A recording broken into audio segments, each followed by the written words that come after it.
Thank you to Ginny D for allowing me to use that song in our stream.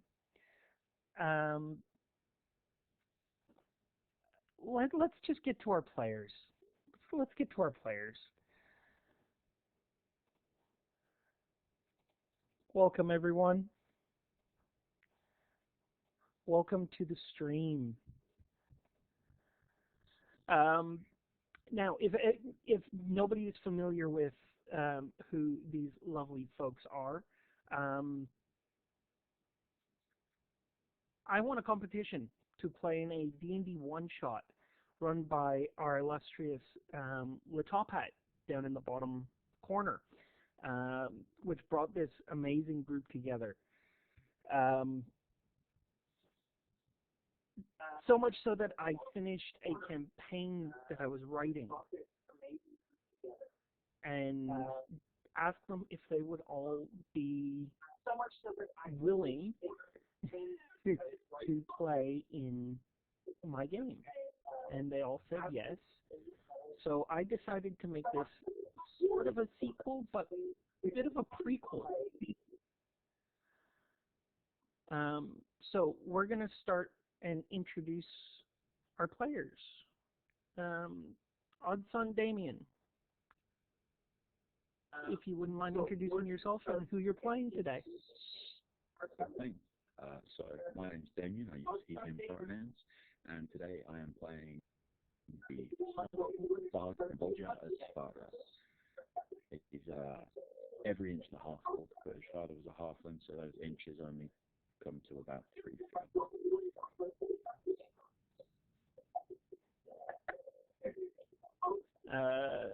Wolf, why don't you introduce yourself?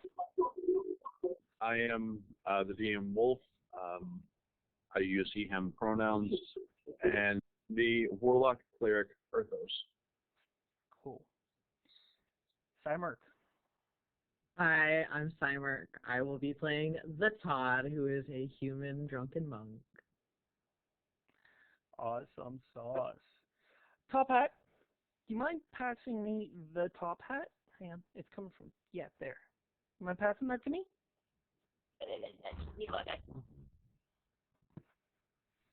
Thank you.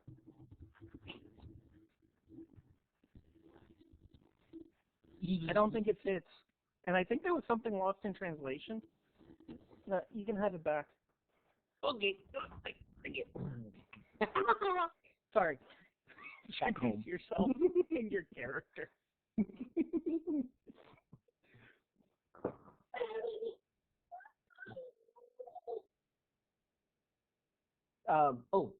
It just clicked. Yes. So, I am Lee Abad, I am he and Mr. WTF. I am playing a Grung and named Otrovno di Grung. And I cannot speak common for diddly squat.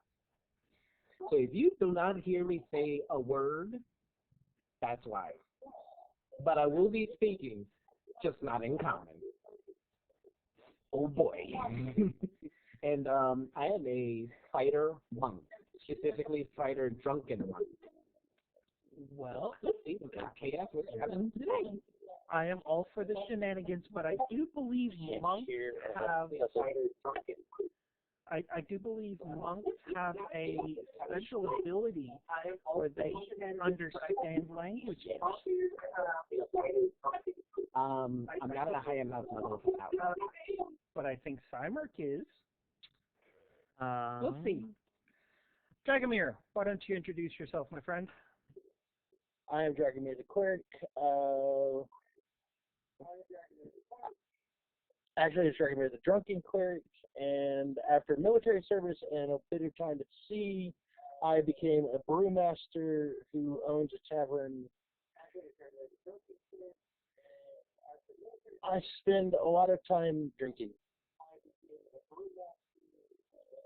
Right on.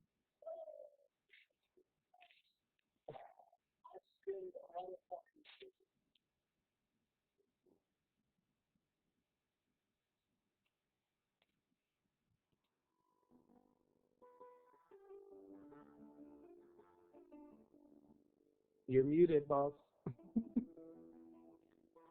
Let's get this show. That's going to be a thing. Oh my God, I am so screwed. First off, thank you to Ginny D again for the amazing intro song. I couldn't think of anything more appropriate for this stream. What? Second, if you have small children in the room listening to this nearby or any of that, I apologize for what the heck they're about to watch if you let them watch it. Don't at me. This is a horror stream, or I'm trying to make it a horror stream, so it's going to get scary. There's going to be some questionable things. Sorry, folks. Just don't at me because I just won't respond. That's just me, though. Anyway, our intrepid adventurers begin a week after they've returned home. They've lost friends. They're celebrating, though, because the end of the world was pushed off once more. They've collected legendary items, gifted boons by the gods, and they are in a general state of happiness.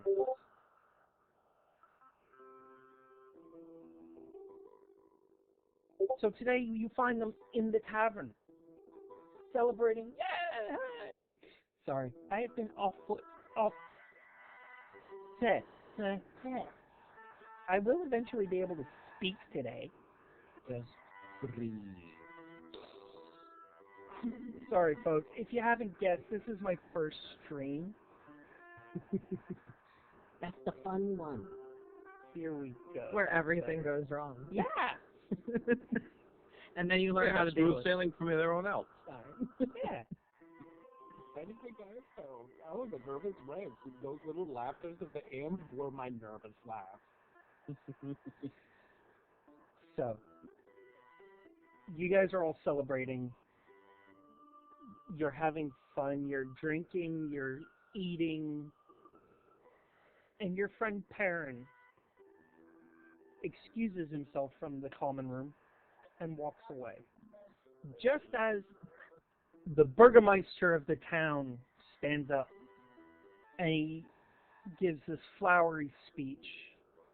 Thank you to our great adventurers for saving us once more. And in the background you hear this voice. You hear a voice from a jester, if that. Yes, hail to the great adventure! Okay, yes, sorry. We have a gift for them! And he hauls out this large orb, easily the size of a Trovno. Glass, and inside a light and swirling patterns. And who would be the front person for the group? Who would be the one standing there taking the praise? The Todd will do it. The Todd will do it? The Todd will do it, yeah. As this jester lumbers, this guy is like stick thin. Like there is nothing to him. And you can see that he's lumbering with this massive glass orb. And he goes to lift it up. And he goes to hand it to you. With a pleading look in his eye. He whispers, "Forgive an old man," and drops it. Make a dexterity saving throw. All right. That's going to be a 21. You miss. As the glass hits the floor and shatters, blinding light, reds and greens flash in front of everybody's eyes. And our adventurers are gone. You wake up to the biting cold and blinding snow around you. Everybody Immediately going. Everybody make a perception check. I got a passive of 20, if that counts. That's fine. Do I still have to roll? Yes, you still need to roll. 16. 26. Oh,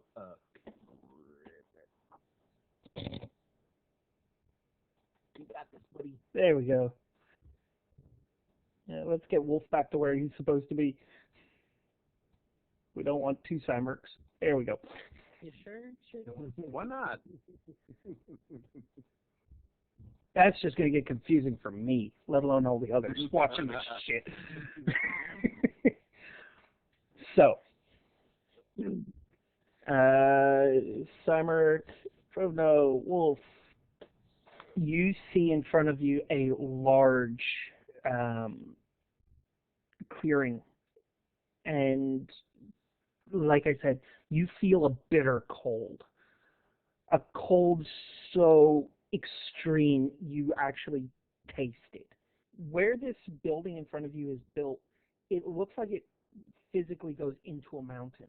What you see in front of you is a large barn with a outbuilding built onto the side.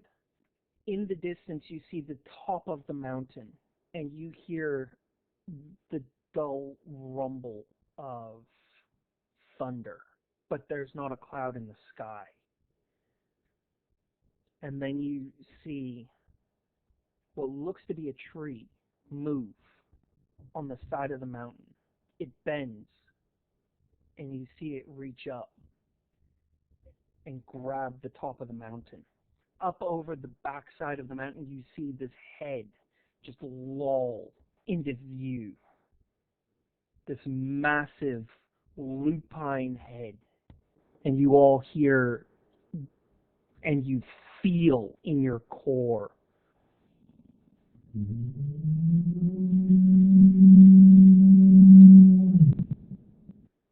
this giant lycanthropic head howl as it turns towards all of you.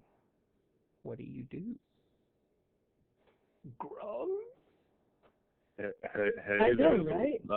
little buddy. Grug. I'm going to say, Dragomir, you see that the lights not from the double doors, but from the little side building attached to it.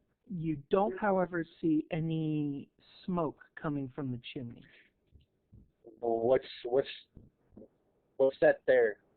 There's the barn in front of us. Mm-hmm. Should we maybe like take cover or something and like hide in the barn? That's probably a good idea. That thing doesn't really look friendly, does it?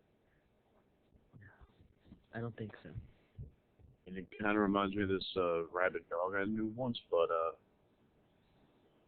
yeah, probably not friendly.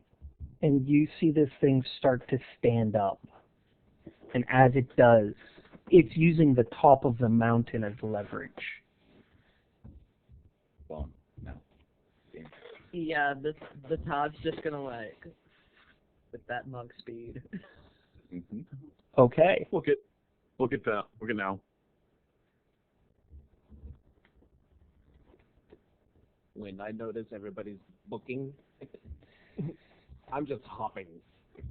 Yes. Standing lead. Standing lead. Standing lead.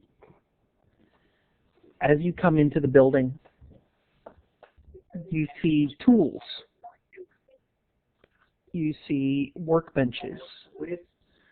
And you see a partially open door.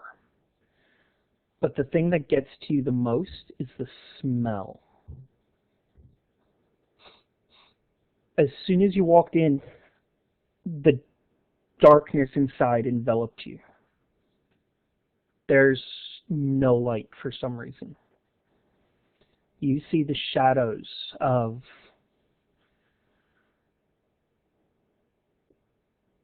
workbenches and tools scattered around you. Feel free to move around. You can move your characters around freely. Is there any way of barring the door? Yeah, there's a giant wooden. Same thing. There's a giant wooden bar sitting next to the door, and it looks like it's made specifically for this purpose. Okay. I'll just Yeah. not gesture to the bar and say. Kaboom! Well, Let's do it. while they do useful things, the Todd's gonna stumble around blindly in the dark and say, "Whoa, it's really dark in here, guys." Can you not see in here, Todd? Not really. After we get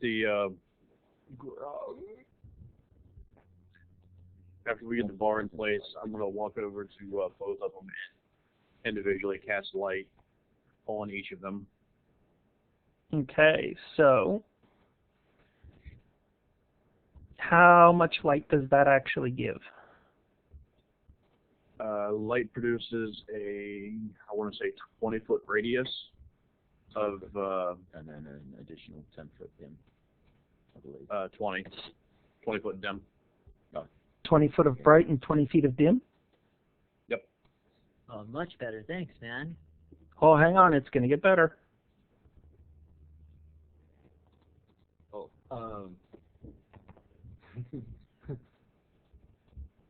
I'm pointing to Orthos.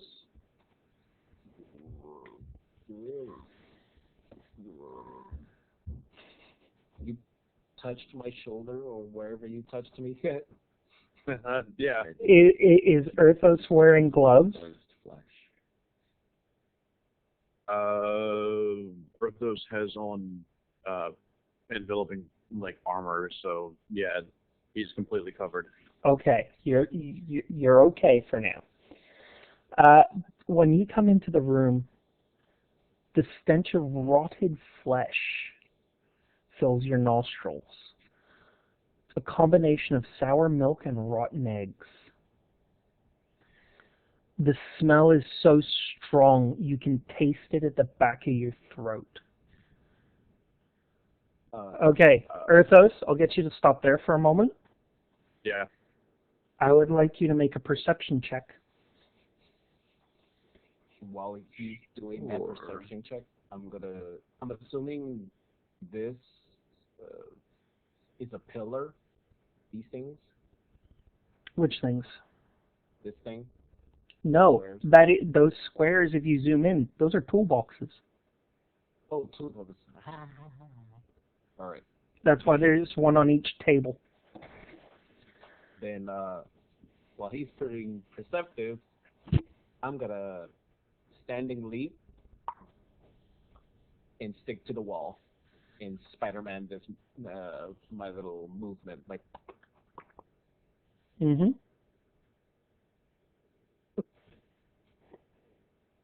Can I use my passive or Yeah, what's your passive? my passive is 14? Oh, yeah, no, you see this thing. And let me just make a quick change. There. You see this creature standing off to the side, standing over what seems to be a body. And as it lowers its antlered head, you hear a tearing sound. That's not mine. I mean, wrong. What do you do? I think I'm gonna be sick. Do you say that out loud? Yeah, this is out loud. I think I'm gonna be sick, dudes. The head comes up, snaps to you. Rotted velvet hangs from broken antlers. Ichor's blood drips from putrefying wounds along their flanks. Maggots writhe and squirm in the deeper recesses. What causes you to stop and gape, however, is their eyes. Milky white, no color or pupil whatsoever. The creature you're looking at, half of its face looks to have been torn away. Its muzzle, dark, shining, and dripping.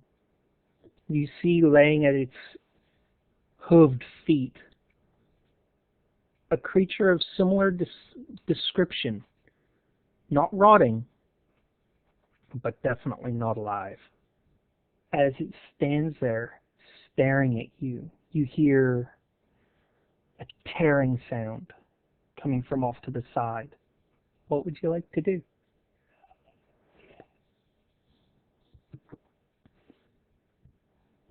Without even really thinking about it,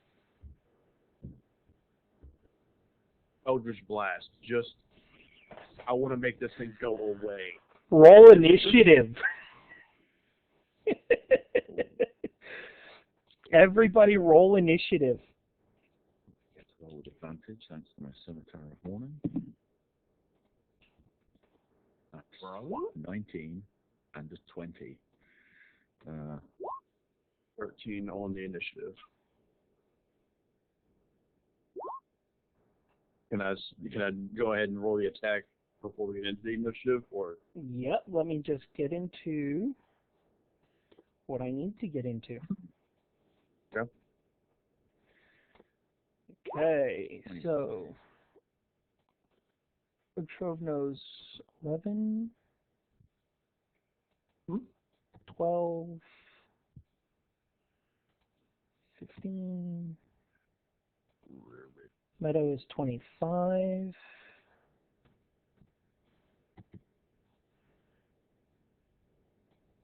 Oops.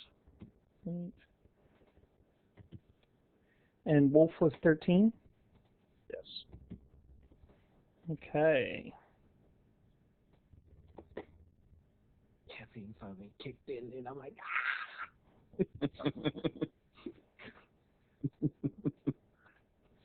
And let's I roll rolled for 12. the... Yeah, I've got that already. And they got a 1. Thank God. Volja, you have not seen what's happening yet. What do you do? So I can see that Earthos is perturbed, which concerns me. So I float 20 feet up into the air by using my winged boots and unsling my short bow. Now, I should describe the height of this ceiling as well. The ceiling in this room is only about 20 to 25 feet high, and that's it. That's cool. So I'm 5 feet from the roof. Okay. oh, I remember that cat was locked in the room with me. Slowly moving closer.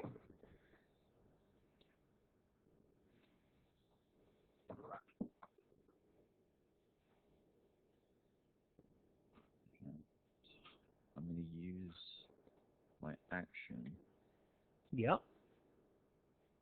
to cast Bless. So the small drum that I have hanging from my belt on a little harness, I start just kind of pattering away at quite a fast up-tempo beat. And let's see, Dragomir, Berthos, and Petrovno, because they're closest, will have Bless. So that's an additional D4 on attacks and saving throw rolls. Okay. And that'll be my turn. All right. Next is the Todd. So yeah, the Todd's gonna see Erthos get a little grossed out and be like, "What is it, man?" And just like kind of make his happy little way, not really knowing any better, like kind of behind him. Yeah. Just so you know, each square is only 2.5 feet. Right. Okay, because I drew these maps super large and didn't realize it. First time using Incarnate. Gotcha. Yeah, so he's gonna get behind him, but Todd can't really see from that vantage point, so he's gonna continue his movement to kind of be like, Actually, what's in here? Actually, the Todd should just barely be able to see these. There's, I can't see anything. yeah. Let's see, that was 32, so I'd still have... Actually, you're right. It's just outside of your vision. Yeah. So he would have to continue moving, which he would, because that's what he does. So the remaining 12 would be right about at the door, in the doorway, more or less. Yep. And now at this point, he could probably kind of see this outline figure. That's cool. I'm learning something new. Sorry. Is there anything else you would like to try and do? Well, since the Todd can kind of only barely see what's going on, he's probably going to be like, "What is that? Sort of like weird, right?" Let me just see something. Oh, yeah. Okay. Oh, no wonder I can't do that. Okay, cool. I was wondering why I couldn't select you guys as characters. That's because I was on the wrong layer. That's better. You can see the second one now. Oh, cool. Well, now that I can...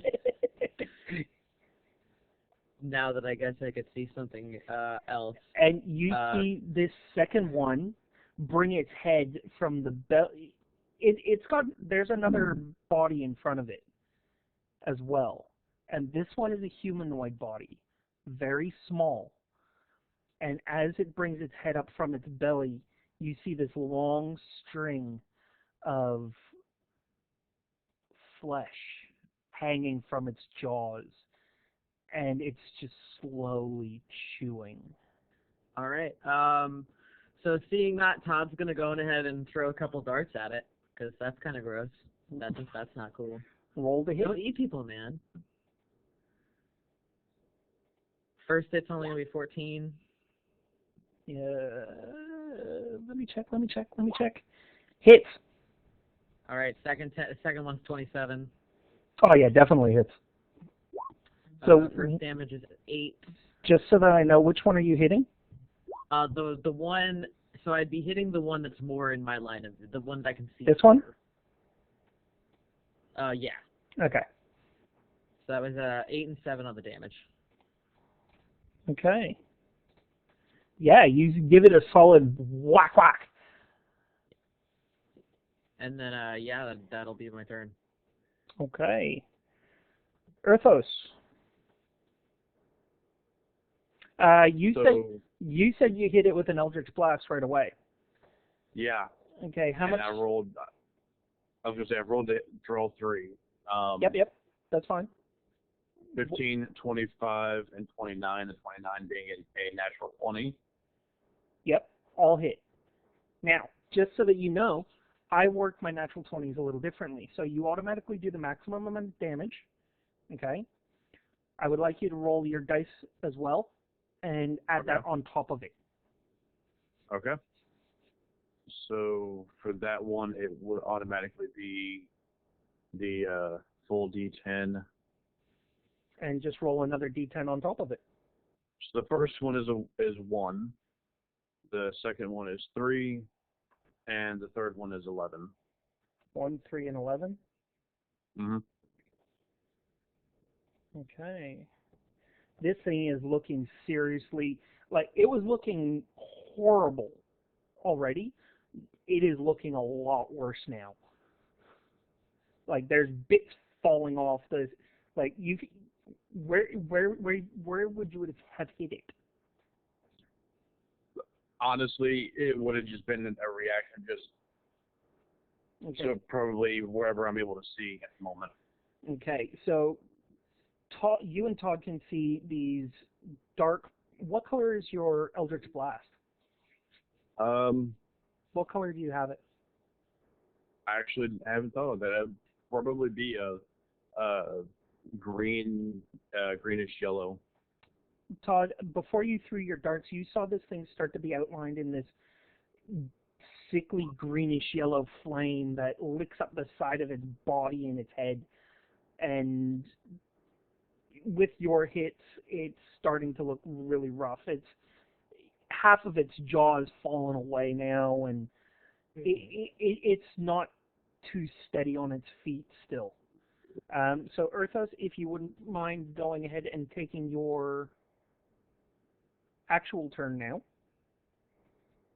Oh, sure.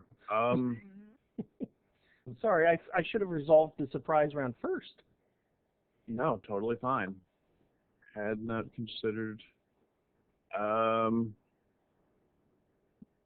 This music is my jam. All of this requires touch just about. I just imagine the little grung like dancing around while all this is going on now. You know what? I am going to. At this point, I would assume that I still have my chain on my mace. At this point, it's just something that Earthos kind of keeps on it. Yep. So he's going to start swinging his mace around and sling it back at the creature. Yep. And that'll be a 21 to hit. Okay. That definitely hits. And So are you in physical combat with it? no, I'm still in the doorway. This is a ranged attack with a chain of returning. Oh, okay. Yep. Roll it. So yeah, that hits. Definitely hits. Okay. And math's here because of the way that I have this thing set up. Does it do more than 12 damage? Yeah, that's 34. You hit this thing square in the head, and you break. That's mean. And the mace just comes flying at this thing's face, and it continues past this creature's head, taking the head with it, and the body collapses to the floor. It is dead. Well, that was gross.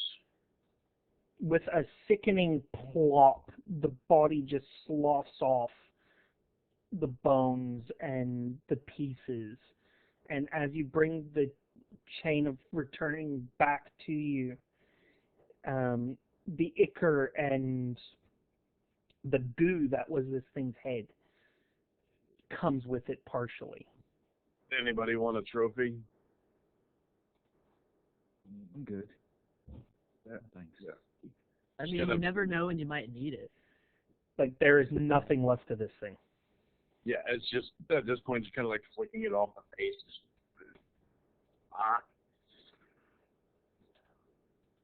And is that the end of your turn? Yeah, that's pretty much all I can do at the moment. Okay. Derek, Dragomir. It is your turn, my friend. Dragomir is currently fascinated by the toolbox sitting in front of him. Okay. So you're just inspecting the toolbox?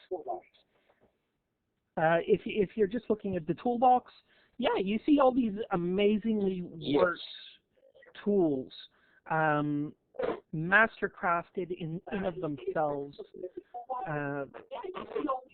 The little hammers and chisels and all of the tools are absolutely beautiful in their construction, but they are ancient. You can tell right away that they are old as time itself. And you can clearly hear everything going on behind you. Okay, so I'm going to turn around from... I'm going to move over here. Dragomir, as you come around the corner, you see this giant reindeer that's half rotted and that's feasting on this body of this tiny individual. Pupilless eyes staring at all of you.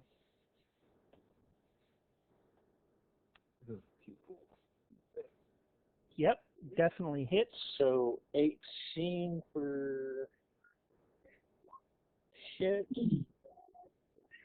13 radiant damage. And when that hits it, that hurts it. It lets out this sickeningly wet bellow. And is that the end of your turn?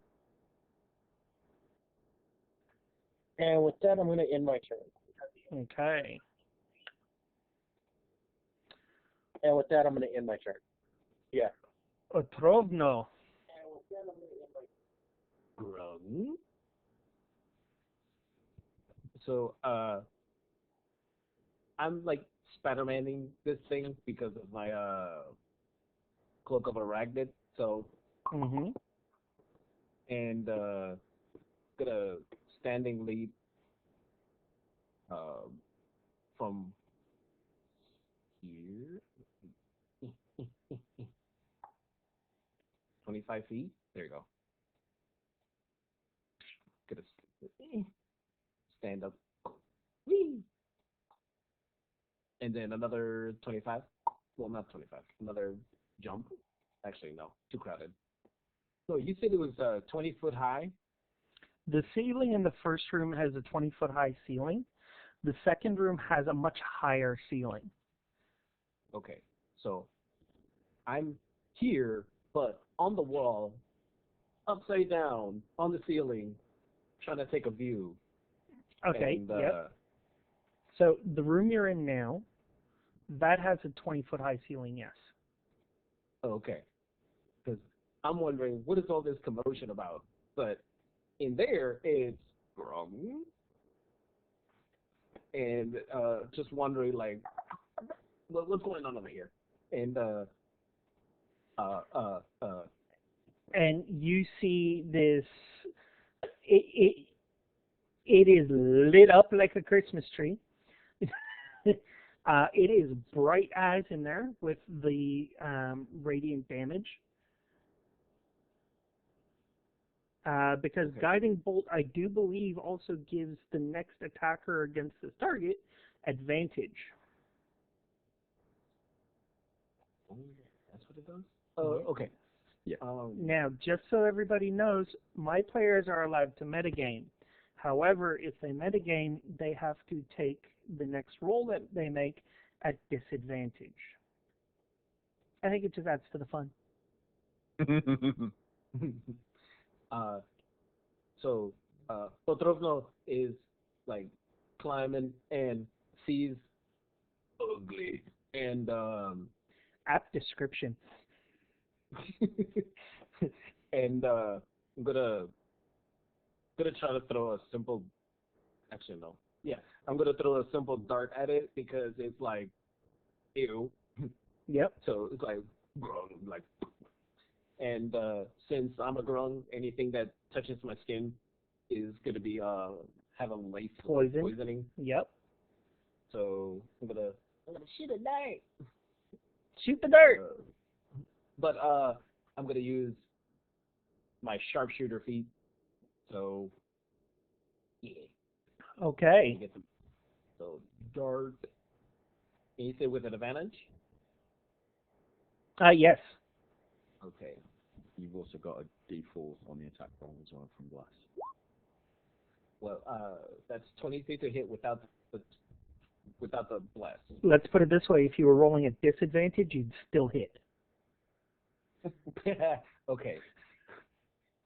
So, and so one thing, yeah, damage for this is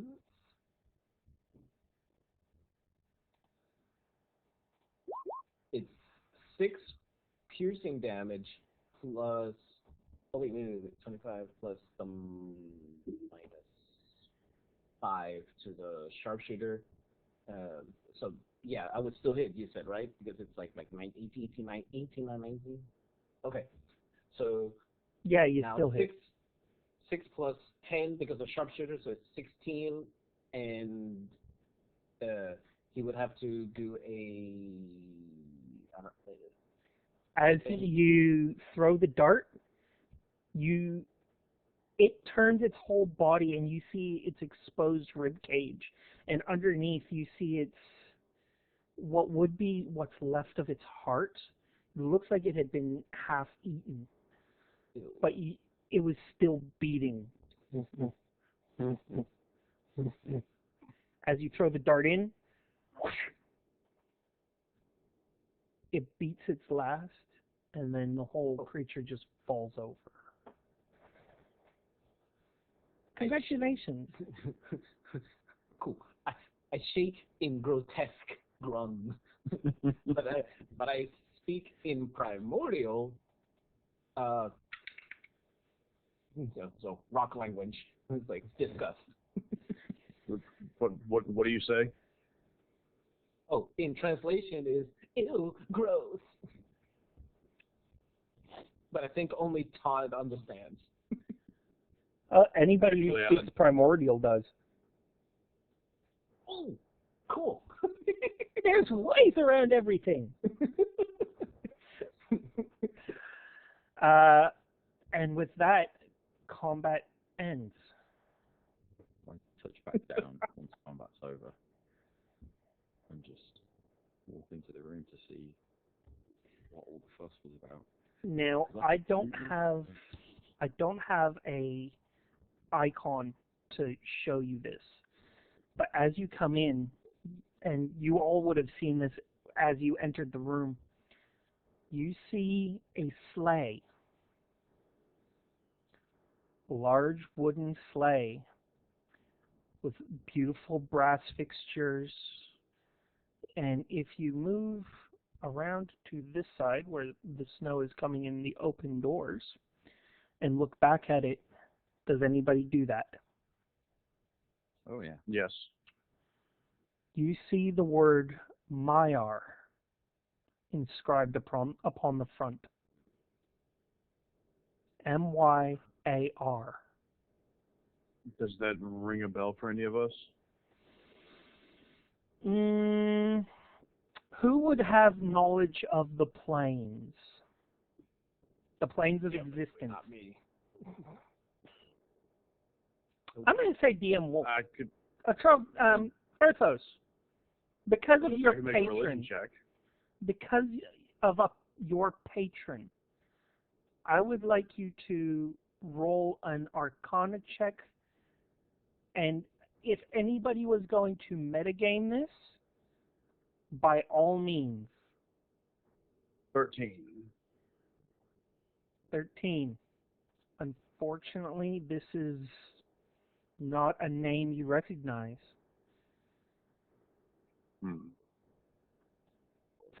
But something does creep into the back of your skull.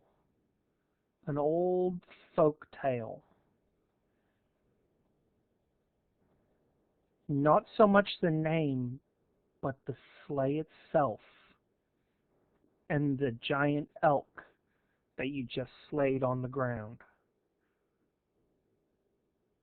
There's a story that you might have heard once long ago,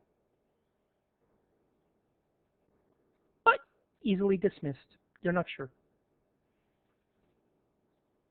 It's the Brady Bunch. I'll roll with disadvantage. I'm going to roll history to see if I can recall any tales of. Yeah, this says Sure. Yeah, I got Go it. for it. Use your metagaming knowledge. Yep, roll with disadvantage. I'm a bard, so. Yeah, go for it.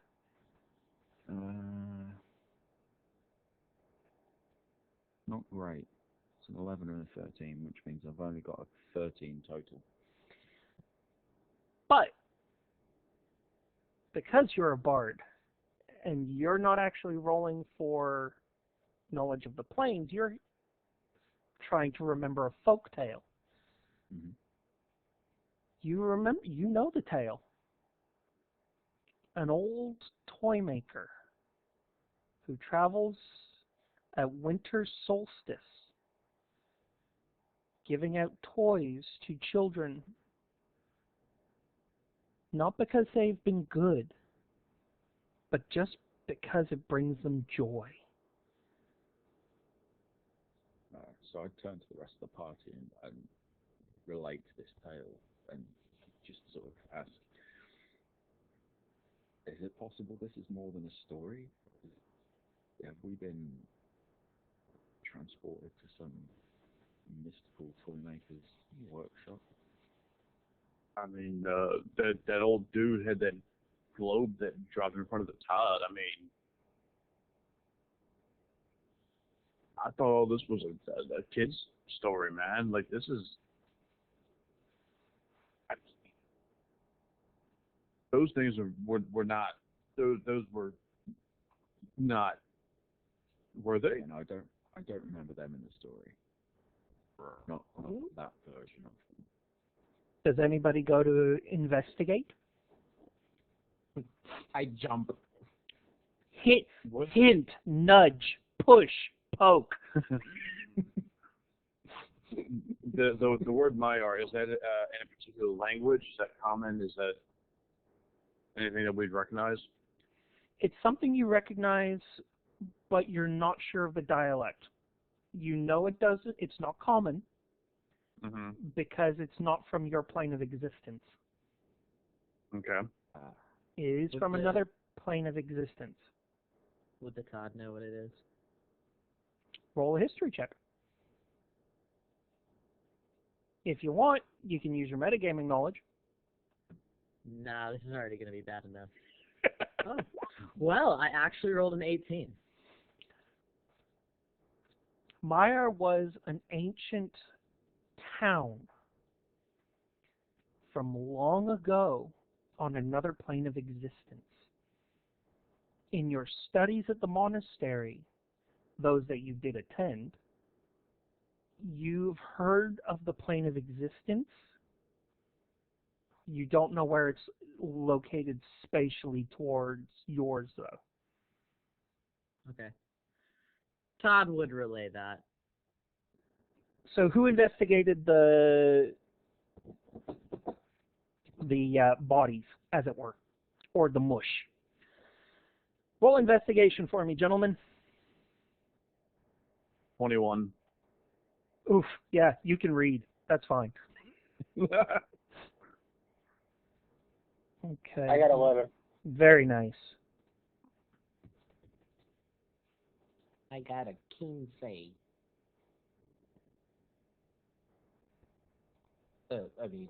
Wrong. Yeah, you see, on one you see the name Thunder.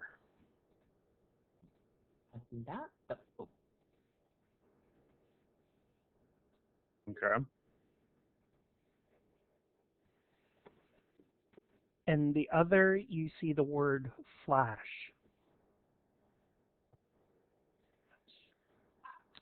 Todd, the Todd, going along the same lines, you understand the translation.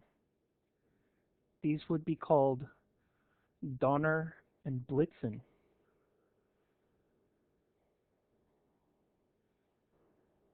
In the same language that's written on the front of the sleigh. Yeah, I think that one's name is Blitz. And Donner. When Todd says Blitz, I get excited and I sidestep really fast. Like,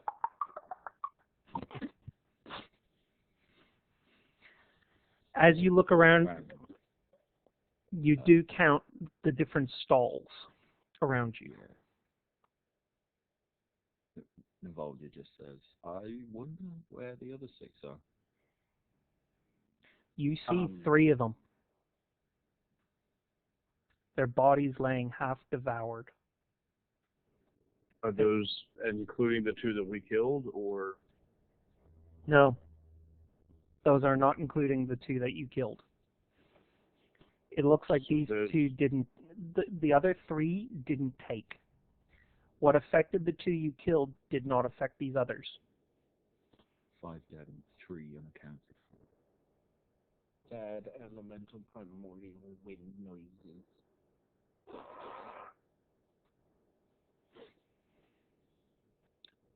Now there was another body in here. Feeling about this one, guys. There was an additional body in this room that was being feasted upon. Yep. You guys, after spending so much time with Perrin, you would consider this a gnome, but he's different. He has long, pointed ears like the elves you know, but he is so much smaller. And his boots are pointy. He wears a leather apron over thick woolen clothes. Is there a name tag? Is there a ID? Anything that would give us an idea of who or what this thing is? You look at it on the front of the apron itself, across his chest, is what could only be a name. Jingles. All the way. Todd can read it. Again, it's in this weird dialect. His name's Mr. Jingles.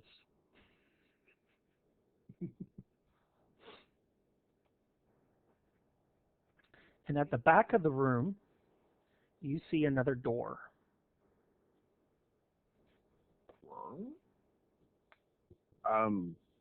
I'm thinking we're gonna have to go out the door there if we're gonna figure this out. But we might want to check and make sure there's nothing else here. You know, look for anything kind of useful, guys. This is I want out of here. I'm not gonna lie. This is making me kind of sick. Okay. Everybody who would like to roll an investigation. Yeah, I've been kind of looking around for myself. You said investigation? Yes, please. So 15. Okay. 19.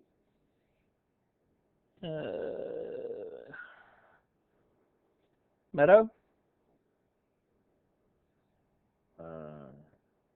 I'm probably not investigating because I'm keeping an eye out for signs of the missing tree, undead elk. Okay. A large set of barn doors behind us.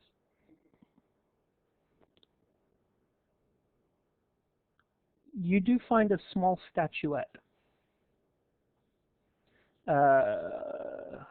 Dragomir, you find a small statuette. At the most, it would be about as wide as your palm. And oddly enough, it's shaped like a pumpkin, but you're not sure what it's for. You look at the bottom of it, and you find an inscription. I'm gonna. Yep. What's the inscription say? It's just the words "La" over and over again underneath.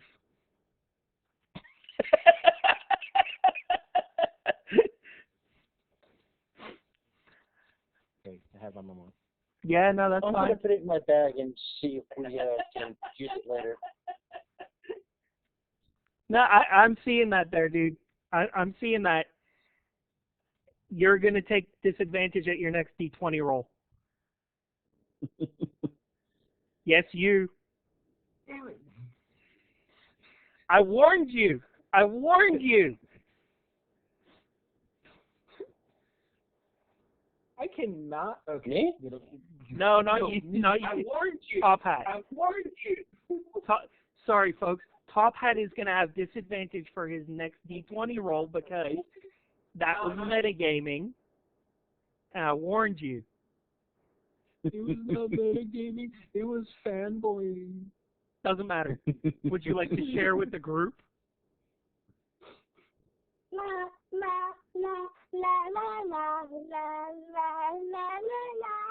Yeah, that. Yeah, Adam, just check Twitch chat. Yeah, we've kind of maybe have been talking about it. No, you're not. I'm gonna say this. No, you're not.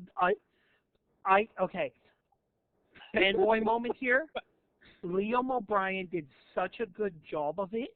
He's ruined it for me, and I cannot compare to what he pulled. And I love him. The man is amazing. Yeah. I wanted to do something like that, but I couldn't. Because in my mind, I will just compare it to what he pulled, and just it will fail. I know my limitations. I have yet to see that one myself. Oh my God, I'm watch gonna have to it. go and see it now. Yeah, watch it. Seriously, it is amazing. But yes, Cause I'm a boogeyman. I have like 4 versions of that song on my playlist on Spotify. I have 12. Ooh, I gotta get Good the others Lord. from you later. Anyway, Dragomir, I will say this. You do think that the inscription has to do with a song. So potentially passing that off to the bard might be a good thing. Okay. That's up to you, though. That's just me talking as a person. What the characters do is entirely their own decision. So you can keep it in your bag if you want.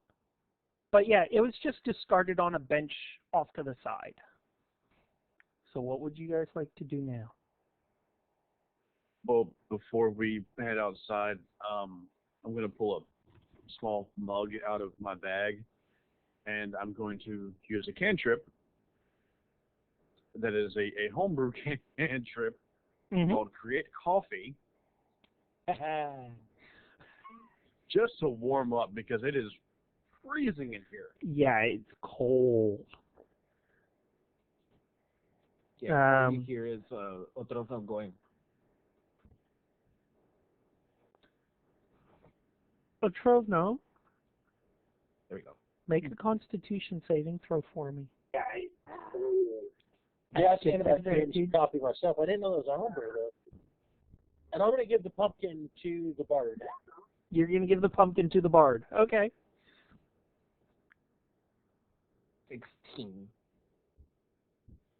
16, you pass. Constitution save. You're right? feeling a little sluggish. Yes, Constitution save. You're feeling a little sluggish because amphibians and cold don't mix. But yeah. You're not feeling the greatest, but you pass for now. I'm gonna start jumping up and down. You start yodeling off the walls and everywhere. Yes, trying to keep Ding, ding, ding, ding, ding, ding, ding, ding, ding, ding. my standing leap constantly because this is a 20-foot high room, so I got 25 feet, so I'm literally going from Stick to the ground, stick to the ceiling, stick to the ground, stick to the ceiling. Earthos, a small idea passes through your skull. If Can I use my create copy cantrip and give it to the grung? Yeah. I was going to say the same, yeah. Anybody who needs to warm up. Anybody who has seen the movie Hoodwinked.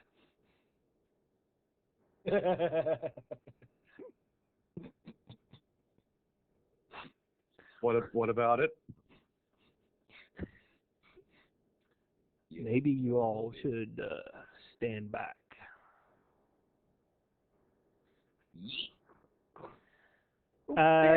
So everybody shares their coffee with everybody else. Awesome. Trovno, I'm going to say you can add this along with your inspiration. You have cold immunity. You cannot become exhausted.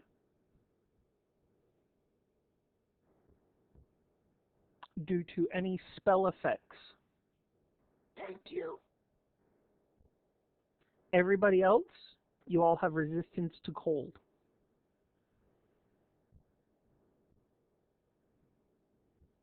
For anybody who imbibes. Imbibes? Imbibing just means to drink or partake. Oh, new English. Aha. I'm still bouncing. Probably That's fine. Now that I have caffeine. So shall we move on? I rapid fire bounce. Or are you still exploring? No, I just kind of look at everyone else and go, well, once more into the breach. This mystery. So we press on. I'm interested in this room down to the south. You just see me bouncing like bouncing And moving like Jim Carrey the Mask in the hallway. ladies and gentlemen, we are going to take a 5-minute break, just briefly. And we will continue on our story soon. So, we'll be right back. And welcome back, everybody. Oh, good. Yeah, wonderful. So, Words. words. It's not words. It's buttons that I keep forgetting to press. Anyway, so welcome back, everybody. Okay, let's continue on with this fun adventure. As you open the 2 double doors that were at the southern end of the stables, you see that it leads into an absolutely vast room. There are tiny lights at intermittent intervals, turned down really low. And you see workbenches with half-completed toys. I pick one up. Where do you go to and what do you pick up? Spastic pick up the first thing. It was like, And it's a hobby horse. hey, what? Horse's head on a stick. Oh, okay. It's about the size of the grung, so this is interesting. It's bigger than the grung because it's made for a child. True. Small. Grungs are like from the top of my desk to top of his head is like this big. That's it. I small. But yes, you find a hobby horse. Like I'm swinging around like grun, grun, grun, grun. Ow, Dragomir was standing too close. I would just like to make a quick note. What's everybody's passive perception? 20. 14. If I'm recalling correctly, it's about 21. 14. 14. Okay. Yeah, 21. Okay. That's fine. Coffee's brewing already. I'm like, yay. I just finished a pot before the game, and now I'm potentially going to finish a half a pot. Petrovno and Novolja, I'd like you both to make perception checks for me. Well, 25. Okay.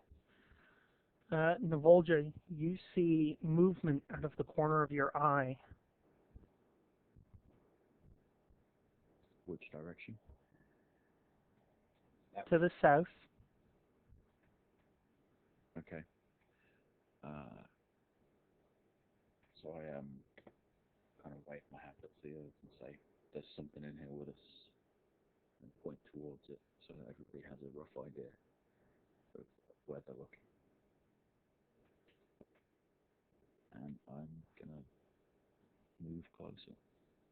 Okay. Let me just check one more thing. Yes, my liege. Does a 24 hit you? Oh, meets it and beats it. Awesome. grown? I would like you to make a charisma saving throw, please. 21. Awesome. You feel this sharp pierce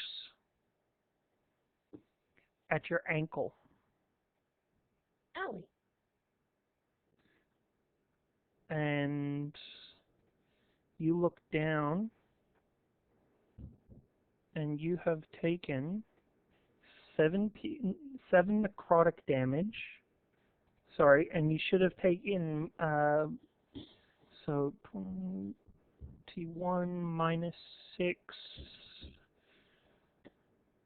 I am not mathing today. Why am I not mathing today? 21 minus 6 is 15, yeah. Okay, Switch it to running Linux cool. instead of Windows 95. So 15, so 15 necrotic damage. Yep. And you get really dizzy. You guys are going to enjoy this. I feel like that might be a lie, but Otrovno can't see diddly squat, so I don't know what he's going to be able to enjoy. light cantrip lasts quite a while. Dragomir, for you, the world shifts in perspective. You are suddenly looking at yourself, standing above you. Everybody else, you see Dragomir bend over and pick up what looks to be a doll off the floor. Take something from its hand and put the doll on the nearest workbench. And Revolve just still see any trace of the movement that we saw before. Not anymore. Did it look like With the horse toy moving towards Dragomir when he saw it? No, you didn't see it moving towards him. Okay. So, what did you find there, Dragomir? Dragomir turns to you and says, "Didn't find a thing." What? Dragomir, what do you actually say? I have a passive insight of 21. Alright, roll insight. 10 on the dice. 21 in total. 10 on the dice plus 11. It's not that he's acting strange, it's his voice patterns changed. Mm-hmm. Still sounds the same, just Mm-hmm. doesn't. What are the rest of you doing? Have any of us noticed? Everybody can roll an insight check if you want. Too destructive with the horse stick. 15. Happy clicking primordial sounds. 23. Yeah, Earthos, you notice it as well.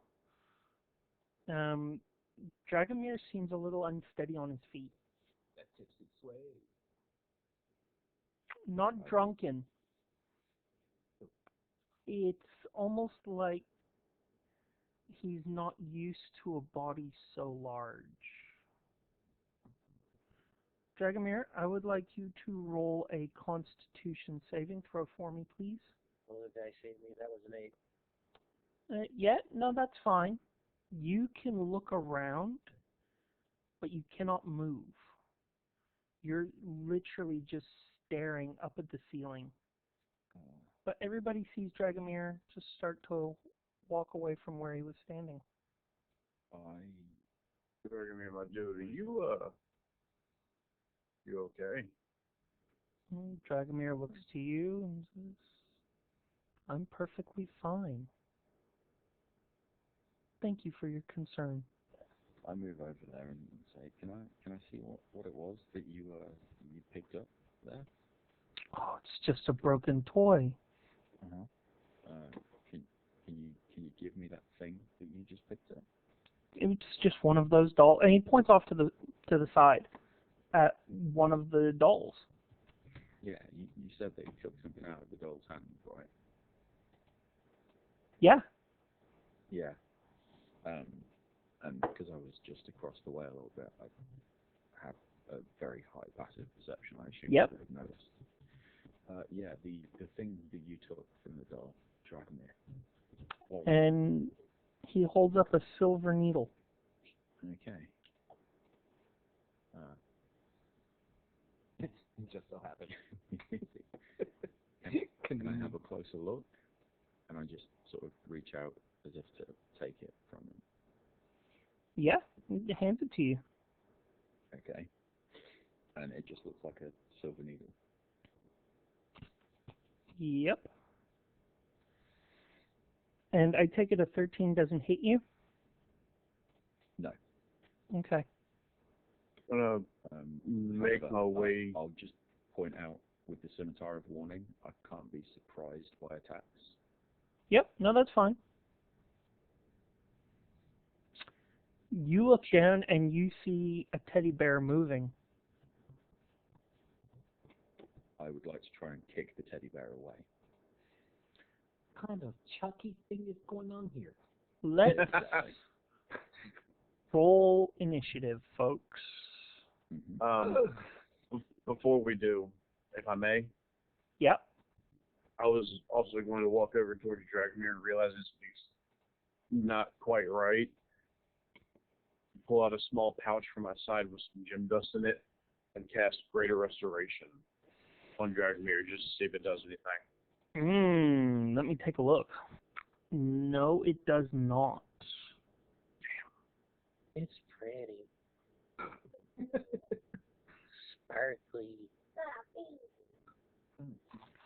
But I will right. say this. Roll an Arcana check for me. Sure. Okay, real quick. I don't roll initiative, right? Yes, you do, please. Okay. That is an 18 Arcana. 18 Arcana.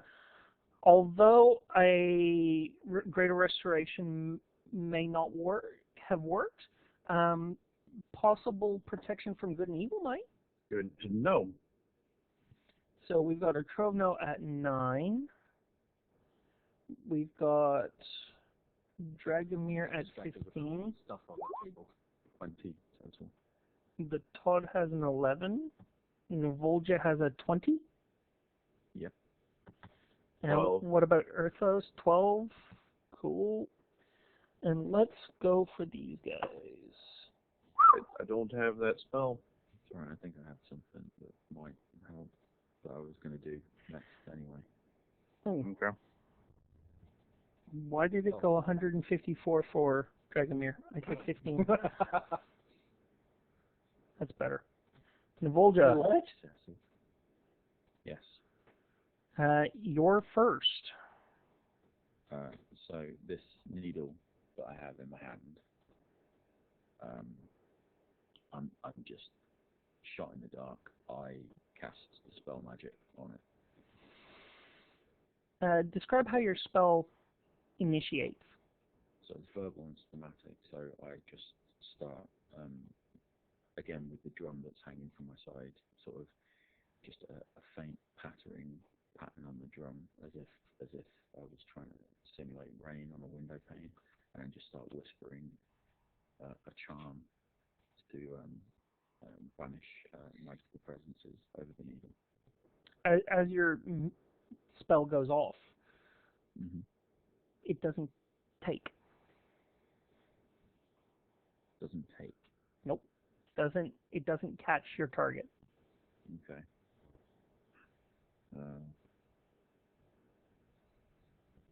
So with my... Ooh, I like that comment in the live chat. There you are.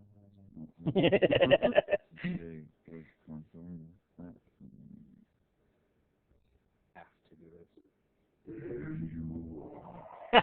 I love it. I'm not going to be able to do anything else in my turn for the moment. All right. This is saying it's Earthos, but it's not Earthos' turn. There we go. And if you all haven't figured it out by now, yes, these are carionets. I have no idea what that is. Legitimate. You're about to find out. I don't want. Okay, Atrovno. Right now is Chucky. Atrovno, you see from the next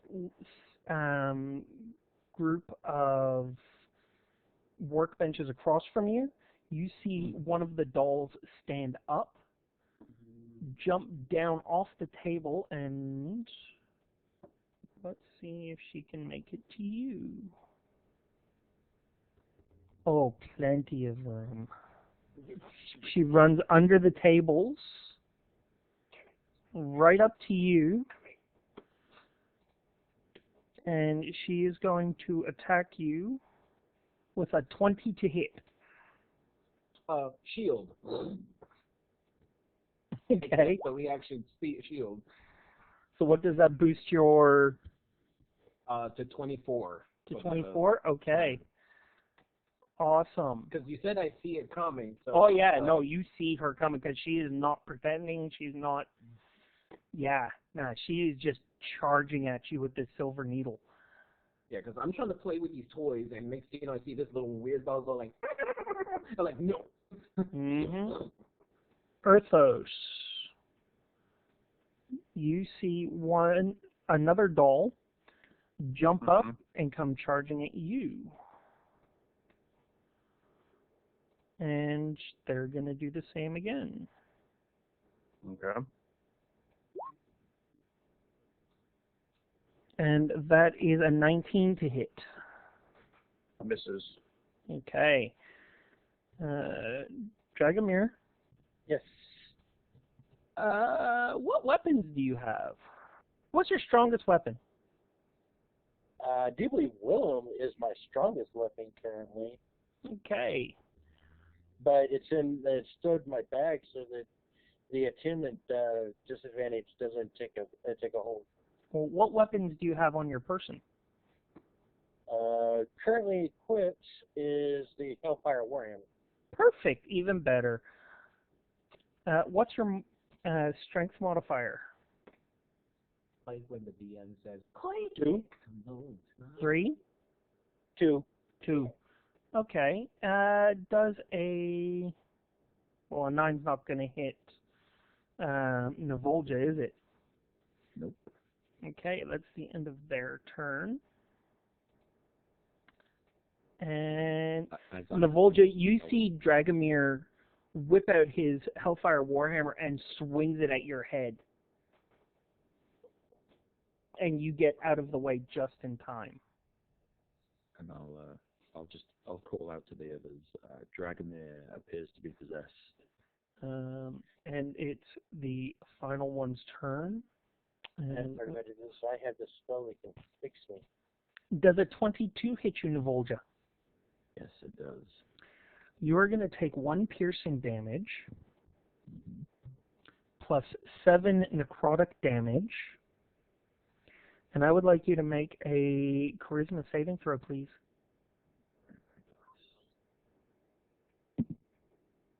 I'm going to use my inspiration to reroll that. Mm-hmm. That's what I should have done. Yep. So that's a 24. Okay. Forgot about the inspiration also. And that is the end of their turns. Dragomir, I would like you to make a charisma saving throw for me, please.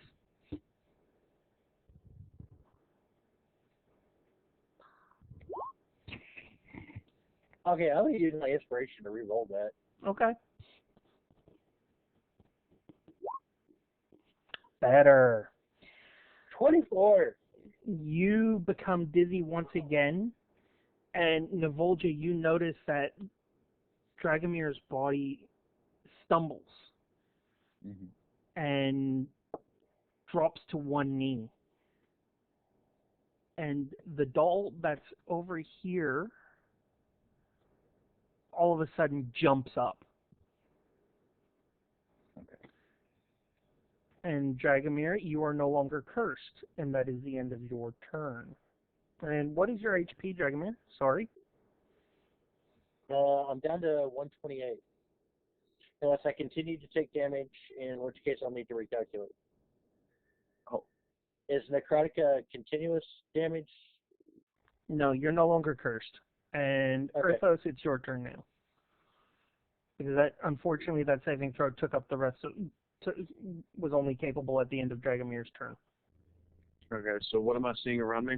You see this creepy little broken-faced doll swinging this large silver needle at your ankles,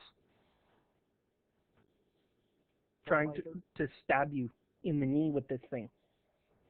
It's a doll, yeah? It is a doll. I just lost what I was looking at. 1 second. I am going to cast Sacred Flame Ooh. on the creature. Okay. And that is a dexterity save on its part. What, DC rename my 17. vision? For those of you who have Sirenscape player running, is that playing for you? Yeah. Mm-hmm. Okay. It's still dark around me. Sorry, I've got to actually fix something back up for you. Give me 1 second. Because you'll notice that you don't actually have control of your character. Yeah, I noticed. But I can't see it either.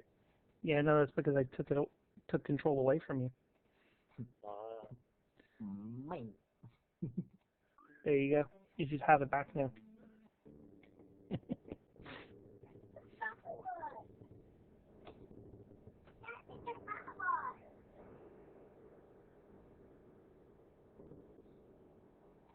So, Urthos, what would you like to do? Sacred Flame. Sacred Flame. So what do they need to do? Or what do I need? Dexterity save. It is a dexterity save, DC 17. Dex save 15. So that is a fail, so they take 3d8. Oof. Okay. Totals out to 13 radiant damage. 13 radiant damage. And this thing just lights up. Boom. In the background here.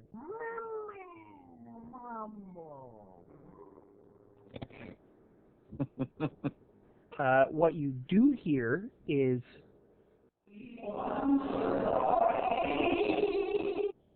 Never mind. do you do anything else? Look around. Is it still alive or no? Oh yeah, it's alive and it's upset. You know that scene out of Chucky where after he's been thrown into the fireplace in the first movie, and he Mhm. gets up and the plastic is half melted. Because this is a porcelain face, it's got soot marks on it. The hands themselves are a little bit misshapen, but it is still clutching that needle, and it's still. You know what? I think I'm just gonna chill it here for a minute. Okay. Yeah, because I'm still in combat with it. It's not. I'm trying to avoid it stabbing me, and that was full action. So Yeah. I'm good. Okay. The Todd. Can you, because I know I still have light on me, so I can't really see much on the map. Oh, my apologies. No, that's okay. No, it's just with this whole dynamic lighting thing. It's good. 20 and 20. And once you're done with her lighting... Yes, I will sort you out too, Top Hat. Thank you. I'm afraid of the dirt. You're just going to have to remind me that if you go to the next match. Fair. And I'll fix that again for you in the next one. Okay. So Todd's gonna see, obviously people are getting attacked, so... Yeah, you just saw your little grung buddy with this doll just... Literally, it what's the term when you flip up onto your feet from your back? Jump up?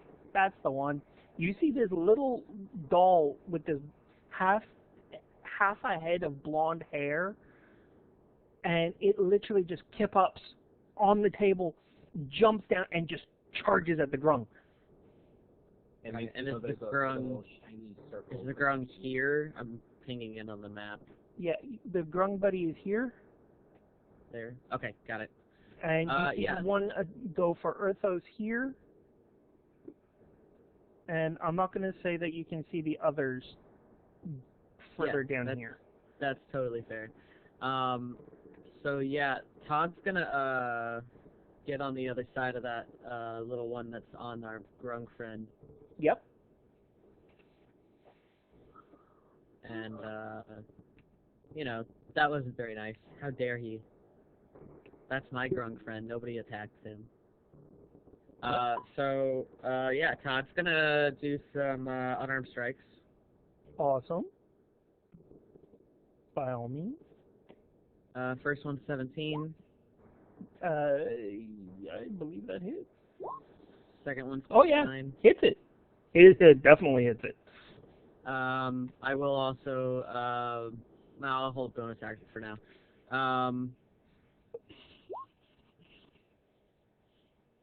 So 14 and 10, so 24 damage. And you hit this thing so hard, right in its peasy little head.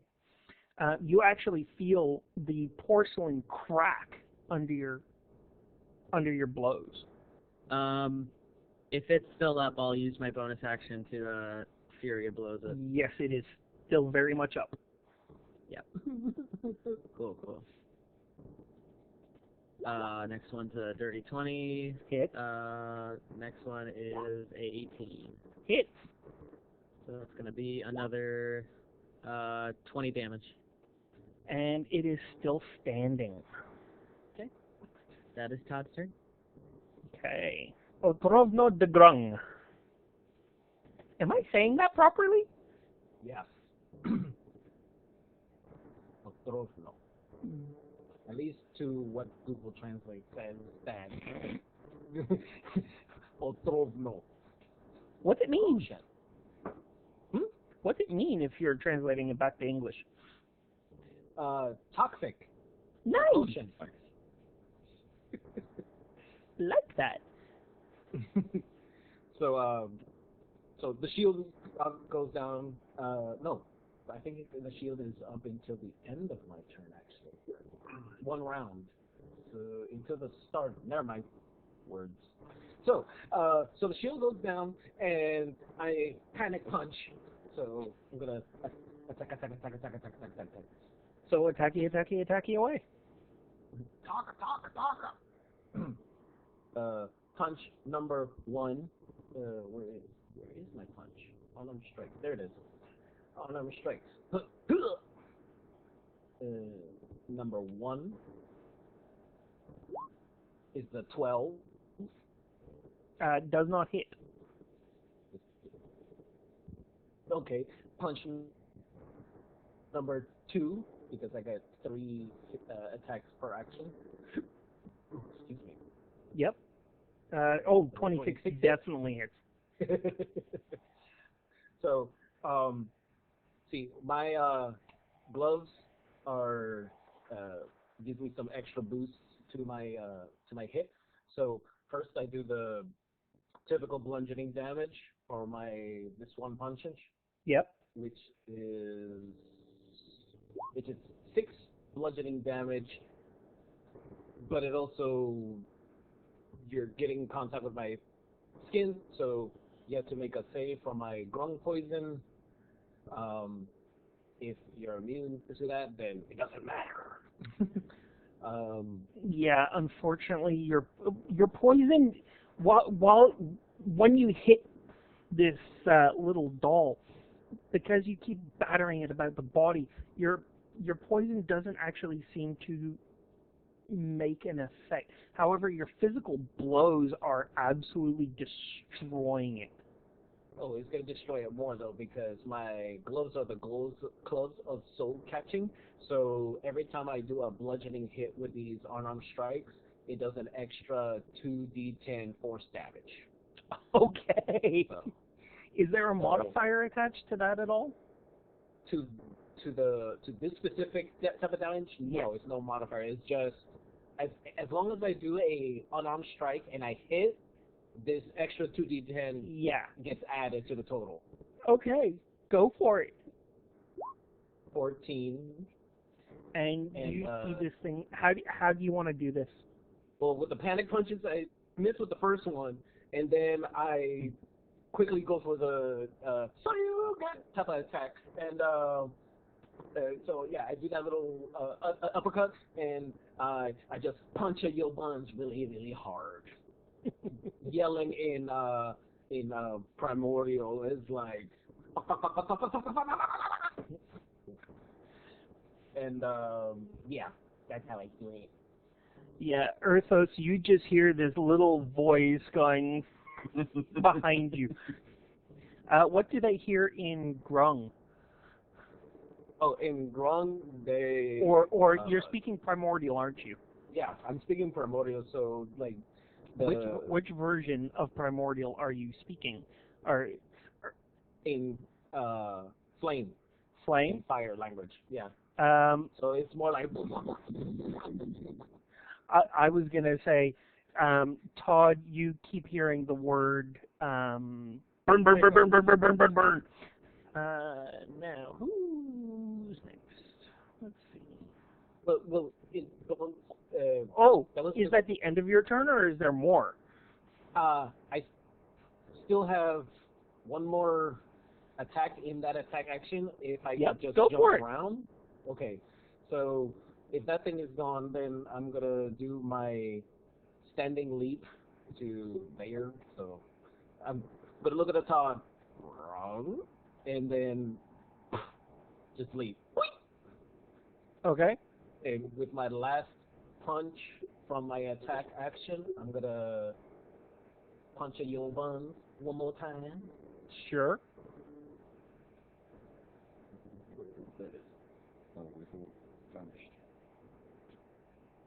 Nutty. Oh yeah. Start. Hang on. Yep.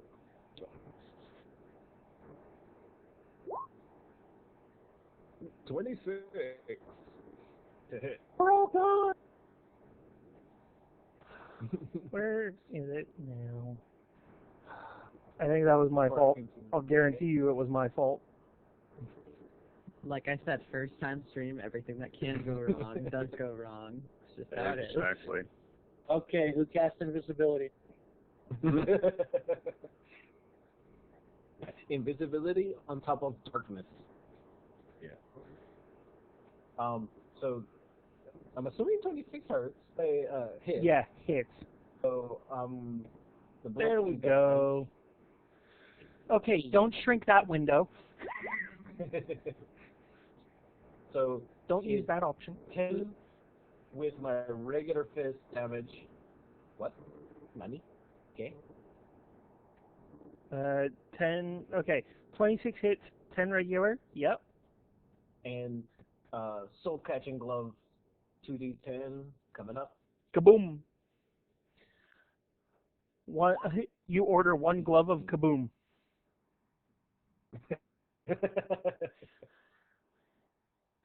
Yeah, this thing, you brought this second one down quite a long way. I do a victory whistle, like, which is in primordial aerial happy. All right. Does that conclude your turn? It does. And that brings us back up to Nivolja. Smashing. So I let my hand drop to my little drum again, and I start pattering my fingertips against the drum, and then bring the palm of my hand slamming against it, casting Thunder Wave Oof. away from me and Dragomir, and with a radius that will catch both those dolls. Yep.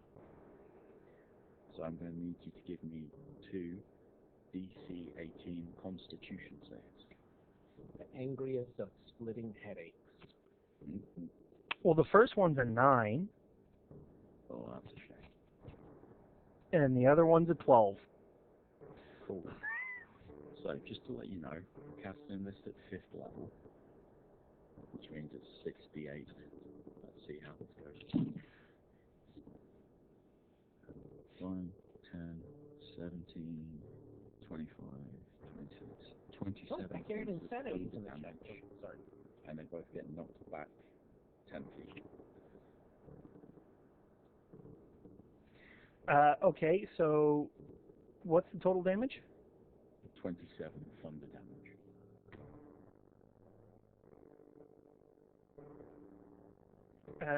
Instantly you see that you have wrecked these things. They are not X-Dolls.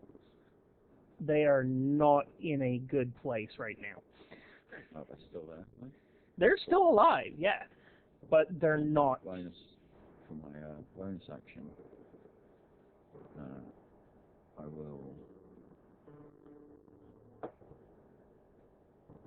turn to Dragomir and say, feel free to smash one of these critters and grant him Bardic Inspiration. So you get a D10 that you can add to an ability check, attack roll, save and throw, or because it's combat inspiration, you can also add it to damage. Oh, nice. And that'll be my turn. I got something in mind for these little things after what they did to me as soon as it's my turn. Well, so we're going to remove this one, and it is that one's turn. Cool. So, yeah, cool. Plenty of room. Gonna run up to you. Someone's gonna run back at you. As a reminder, it doesn't have its silver needle. I do. No, that's fine. I'm gonna just flavor this because I can. Dragomir, the one that runs up to you, swings its tiny little fist at you. It's like, you're mean. Does an 11 hit? No. Okay. And It tickled. it is going to run away. So it can move back there. Oh, wrong one. Don't want him. Want you. There you go. I'll put you back. Take an opportunity attack. Me? Yes, you. Oh, can I cast Flame Strike as an opportunity attack? Do you have Warcaster as a feat? Okay. Good night, Goblin.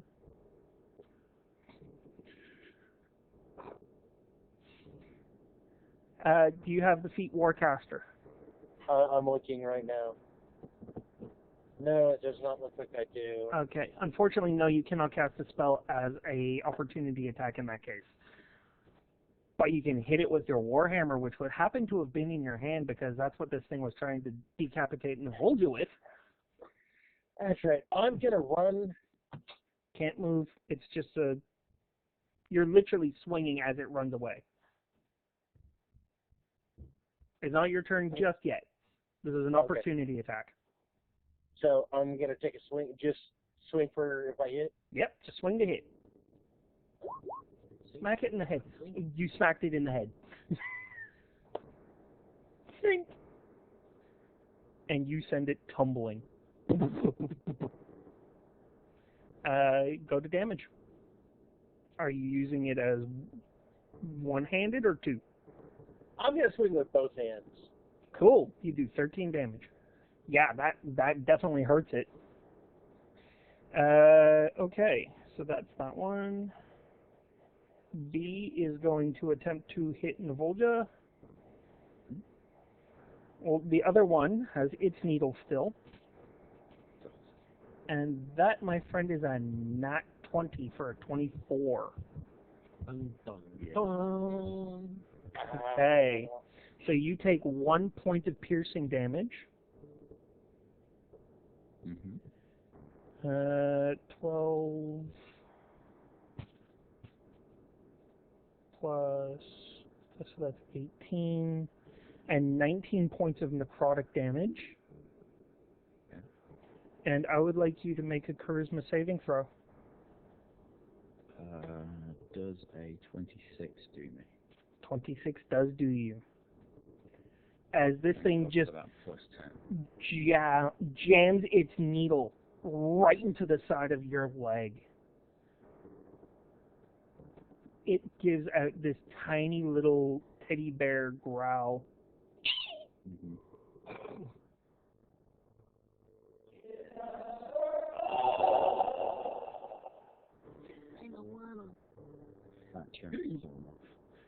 And who's it going to choose? The Grung. The Grung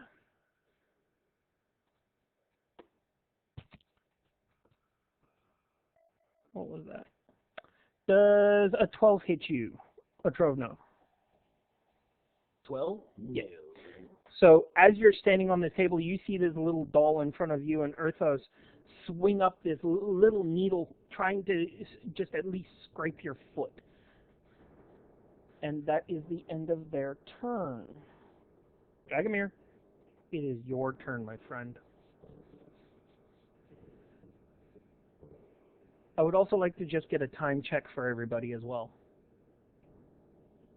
It's currently 11:06 here. Okay. Wolf, are you still okay with this? Alright, cool. That's what I needed to know. Alright, Dragomir, your turn. Alright, so I'm guessing I killed the one that was closest to me that ran away. Nope, she's still alive. Where'd it go? Directly west. There you go. Ah, there you are. I'm gonna cast Flame Strike on it. Mostly so that I would cast Flame Strike on the one closest to Navolja, but it's a 10-foot radius, and I don't want to burn him too. Okay, Yeah. Fair. go get her. So, things would be slow. Oh, I'm also casting this at 6th level, so if it hits, it's 5d6 of damage. Roll the hit. Where'd it go? There it is. You know that you're angry at something when you I'll cast a spell. Oh yeah. Okay, so for you, it's a DC 17 dexterity save. Oh yeah, I'm gonna tell you right now, unless the dice gods nope, not okay. Yeah, no. You didn't save, or No, she does. She is scrambling to get away from you, and you know those scenes in movies where you see someone running away, and they're going, and you see the protagonist just go, Please, girl. Please, girl. It's that scene where League of Extraordinary Gentlemen. Yep. Mm-hmm. Yep. Take a deep breath. And Tom takes the shot. Yeah. That's it. But in this case, this beam of radiant fire just launches out of what portion of your body? my hands. Palm of your hand? You're doing the palm of Iron my Man? hand. You're doing Yeah. Iron Man. Cool. You just and just Tomorrow, no, Sunday, I am totally going to the freaking thrift store so I can play with the piano and find out what note is this background sound, because all I hear is boom, boom. that whole area is just scorched. We're gonna switch to that one.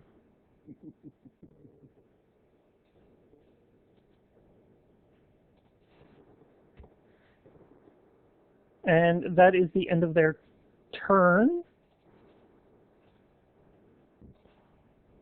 Athos.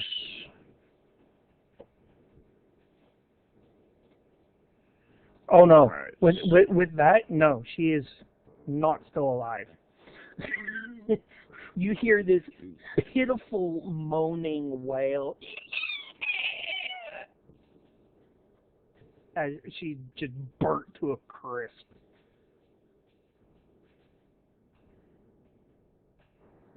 Arthos, your turn. Yo. And this thing is still in front of me? This thing is still in front of you, and it's pissed. The one that I punched out? The one you attempted to punch out. Still standing. Attempted. I thought I finished it. That's why I didn't do anything with my bonus action. Oh, Damn it. you had a bonus action. I apologize. No, it's whatever. It's what move along. Move along. It's not my turn. Would you like to take your bonus action? No. I will Sure. not. I'm happy for you to take your bonus action. No. Grunt. All right. It's trying to stab you in the bottom of your foot with this needle.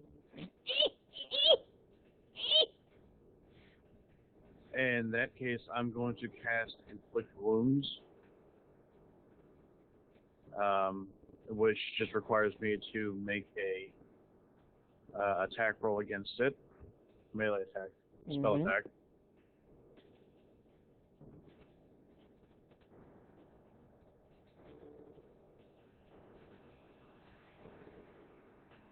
As a character comment, I'm gonna say in Primordial Stone to. That's Wolf. Oh, go ahead. No, I was gonna say why you. If I see you doing this attack, I'm gonna say in Primordial Stone, which means feel his pimp hand. That's going to be a 19 to hit. Hits. And for those not speaking Primordial Stone, it's gravel, gravel, rock, pebble. So that's 6d10 because I'm casting this Oh, at 4th level. Yeah, I'm pissed. I'm pissed. That's 27 necrotic. yeah. Bink.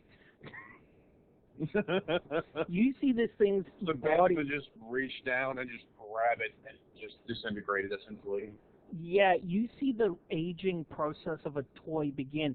The porcelain face turns black as mold creeps in from the edges, and then it loses its structural integrity and just collapses inward.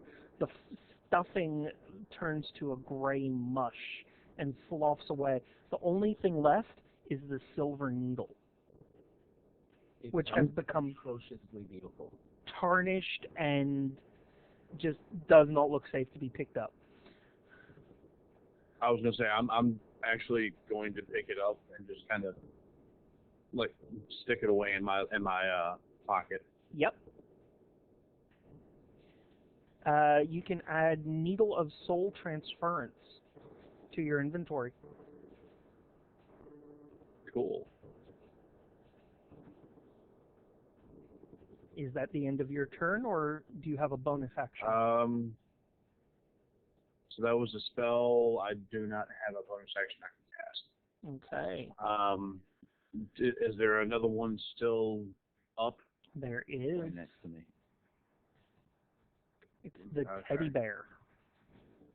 The teddy bear. So that's over by. Navolgus to the south.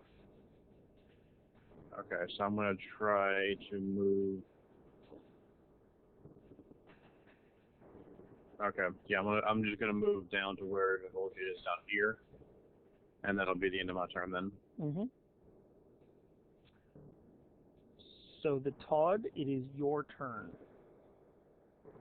All right. So the Todd can't currently see that far back, but seeing Erthos run back that way, he will probably key point Step of the Wind back also in that direction.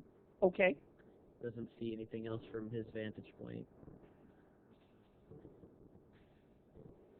So just so you know, I'm going to draw a line from you to where the monster is. It's there. Got it. I would assume that the extra movement that I would use would be to get over those tables. You know what? Or do you want acrobatics or athletics? Dope monk shit roll. Acrobatics or athletics of your choice. Let's see, acrobatics. 22.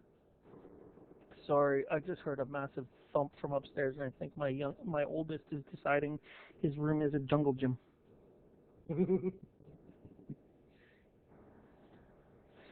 Oh, it's always fun. It's always fun when you succeed. Oh yeah, no, you succeed. Definitely succeed. Okay. I'm even going to throw you a bonus here. As you're jumping from workbench to workbench to workbench, you actually see a little vial as you go past it, and you just scoop it up as you go past. A little glass vial. There's a glass A vial glass vial. full of red liquid. Nice. Alright, so are we revamping to say I don't use my bonus action Step of the Wind since I've got more movement than that? That's the case? Because I've got 55 on my movement. No, it's 47 and a half.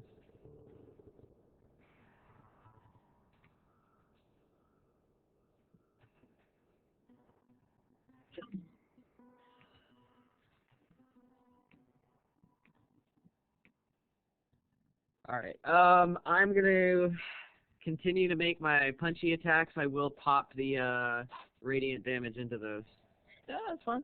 if they hit. So Punchy away. Punch.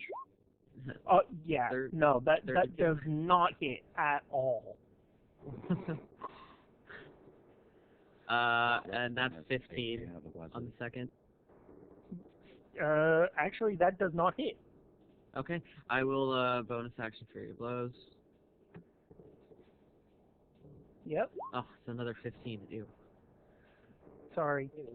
No, it's alright. 21, so two of them will hit. Yeah, that definitely hits that second one, that last one. Got it.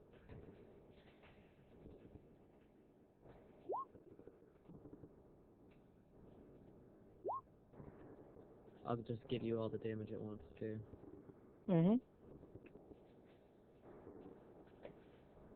Volja, I'm just going to move your character that way a bit so I can get to him. So it's going to be 36 total on the damage. How do you want to do this? Well, yeah, as I'm, like, leaping over the tables, I imagine actually the first one's probably, like, a flying sidekick to this thing's face. Yep. And then just, like, following it up with, like, just, like, a nice, like, little backhand. Yep. Because I'm also getting really sick of these things.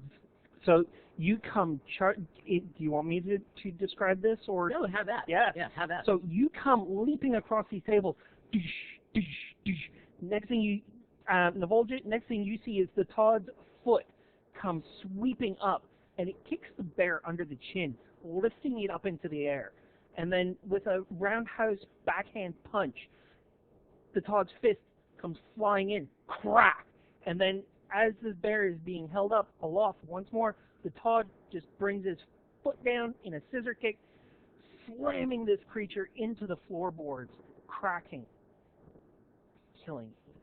Done. I'm imagining that one meme where the lady is kicking the punching bag and it lifts up the water bottle, but I'm just Todd version of it. And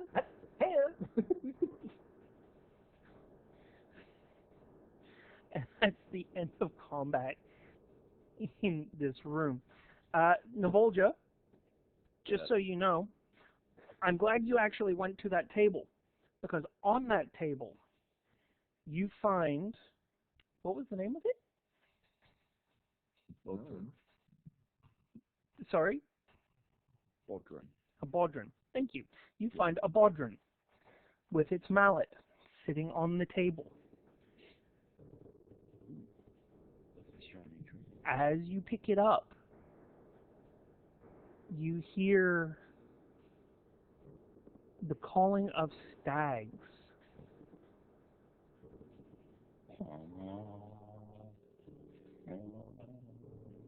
And you look towards it and you see marked along the edges are rampant stags.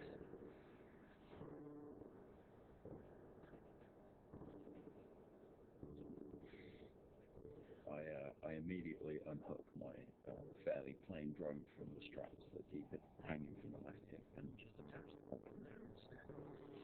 Would you like to give it a test? Oh, absolutely. I just give it a quick.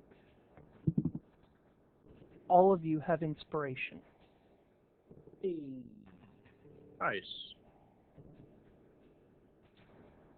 You all get inspiration from this. What is your current inspiration dice? D10. I'm gonna be nice. Y'all get a D12 of inspiration. Beautiful. This is not limited to a long rest either.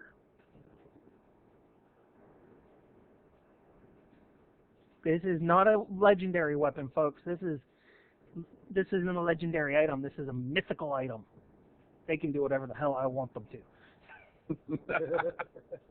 Thank you very much. Don't at me.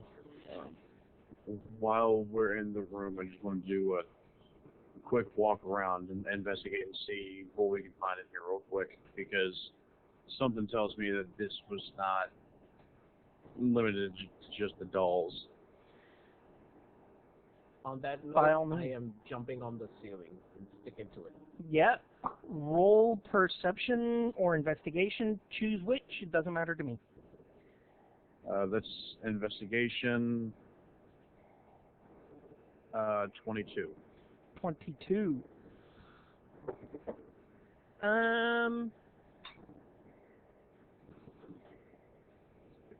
Sorry. Panicked. Saw spider. Don't know why Americans are so afraid of their spiders unless it's a giant tarantula.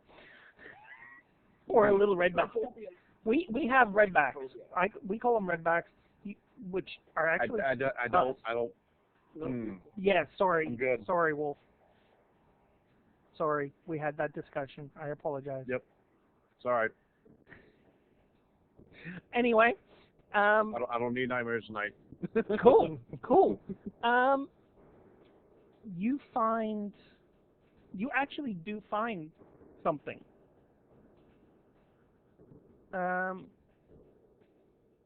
You find a painting up on the wall. Just here. Okay. This is of a older gentleman and his wife. The painting itself stands around 8 feet tall. And it shows a gentleman in a dark black coat with fur trim, long white beard. And the woman standing next to him is dressed in similar colors, with long flowing skirts and a cloak of fur fastened around her throat. Prominently displayed on his left hand is a gold ring with a very inordinate amount of detail painted on this, focusing around the ring. And you see a name tag, a nameplate underneath.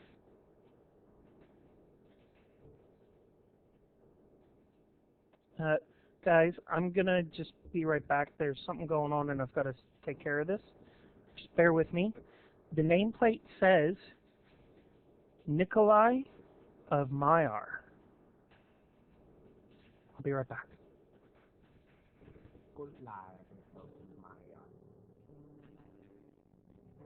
They are a striking resemblance to God Russell and Goldie.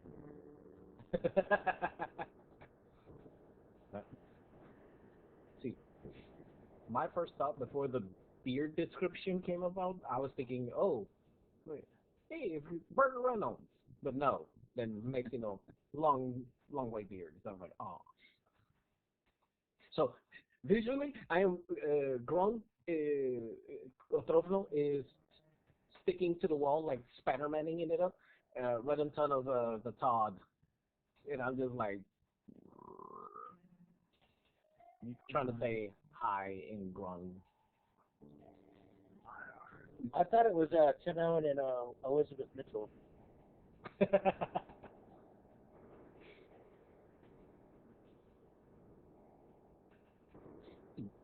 How's everybody in the chat doing?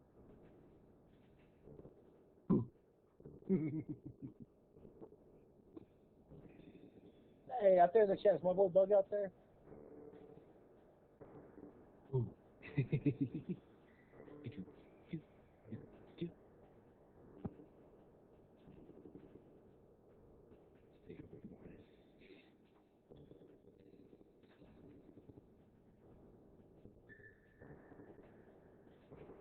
Needle of soul transferring.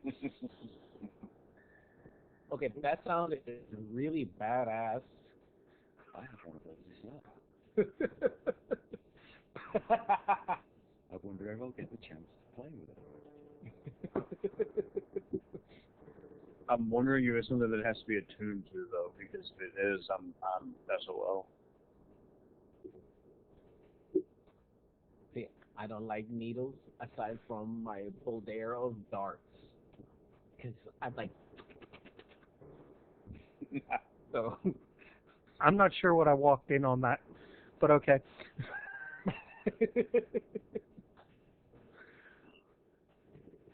I'm not playing with needles.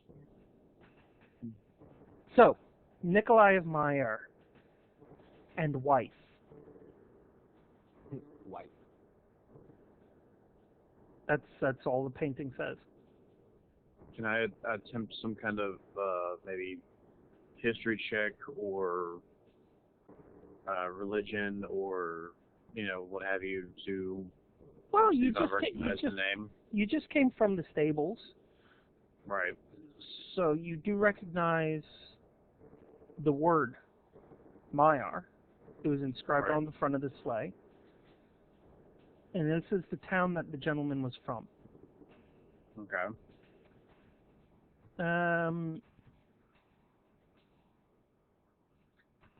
Roll history for me.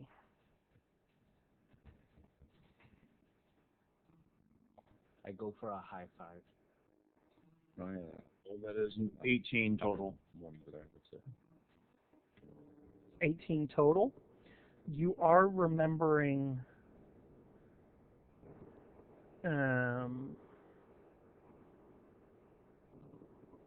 the tales that you were previously told Mm-hmm. as a young one. You are remembering the tales of Nicholas and the amazing toys he would give out.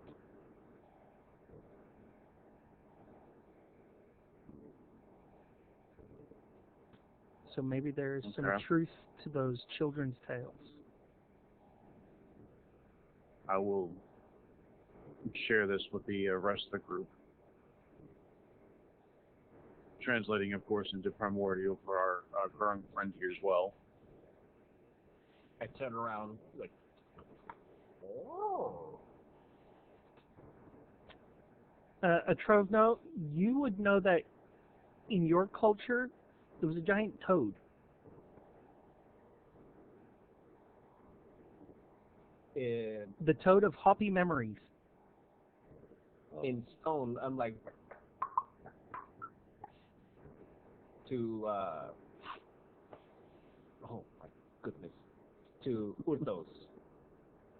Big toad. Still can't get it right, huh? No! I can't. I am bad with names. Hence the grump that cannot be coming. And I see the other two have made their way to the giant gaping opening I didn't even notice it. to the south. And in here, is there anything else anybody wants to explore in the workshop? No, I'm good. Is this an entryway down here towards the south as well? Yeah, that's the one I'm referring to. Okay. As I would like to say that as everybody's passing, I'll do like a bunch of up and down jumps to do not a thorough search, just a quick look around at all the toys and miscellaneous stuff that is there. And if I have to roll, then I'll roll. If not, out of there. No, there's nothing. It's just a lot of broken or incomplete toys. It's the Isle of Misfit Toys.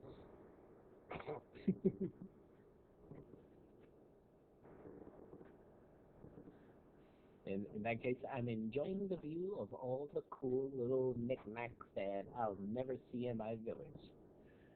Oh, by all means, you can take a whole bunch if you want. I took a whole bunch.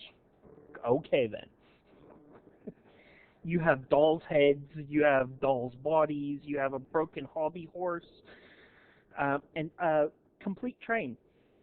A little train. They're all sticking to me because of this cloak of arachnid.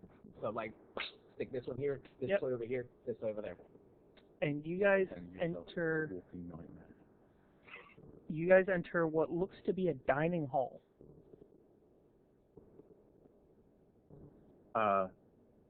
Unless it's been an hour, Todd and Trovno both have lights on them. Yeah, it's not been an hour. Okay. I'm gonna say physically, you guys have been moving pretty quick through this.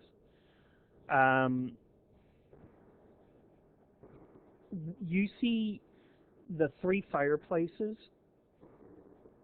Now, I'm gonna zoom this out for our friends because this is actually kind of a large map. There we go. You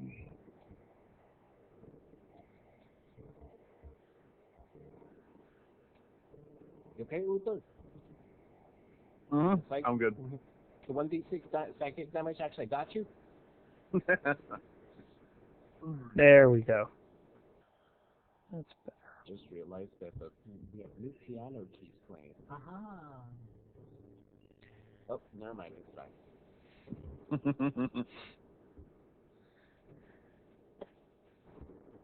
Well, if you don't like the piano keys, we can change it then. No, I'm not Oh saying that. no. I wasn't saying that. It's like I have the same boom, boom. Eventually, I'll figure out that key note. But then, like I heard, cling, cling, cling, cling. So I'm like, oh, we have new key notes now. And then it just boom again. So I'm like, oh, never mind. From the top. Are we seeing anything through the room as we're moving? You see upon the tables half-eaten food, rotted and moldy. What catches everybody's eye is upon the mantelpieces of each of the fireplaces, you see bottles. Stumbling, stumbling, stumbling, stumbling.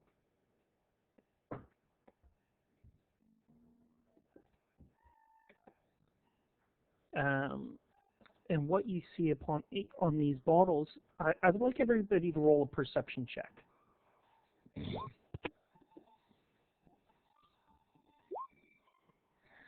Okay. 27. Ouch. Okay. Mesmerized by the fire. It's pretty. Yep. Dragomir, Just do the matter. you're still a little off-put by having your soul transferred into the body of a doll. That was a little strange. That's the kind of tipsy you're not used to. Pretty much. Yeah. I'll take a drink out of my flask and try to figure out what's going on. Atrovno, Dragomir, and not Dragomir. Navolja. Atrovno, Navolja, and fuck it, Wolf. Okay. See, I'm not the only one. Earthos. Fuck's sake. Some short name. Yeah. Todd, you don't particularly see anything. You do see the two doors, one on the left and one on the right. But the rest of you gentlemen, you find a golden case sitting on top of the mantle of the large fireplace to the south. It's not big.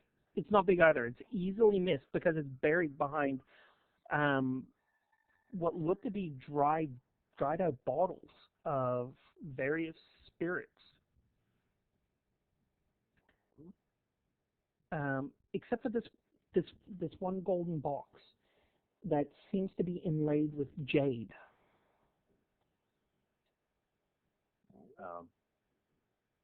Pick it up and take a look. Now this mantelpiece is around 20 feet tall.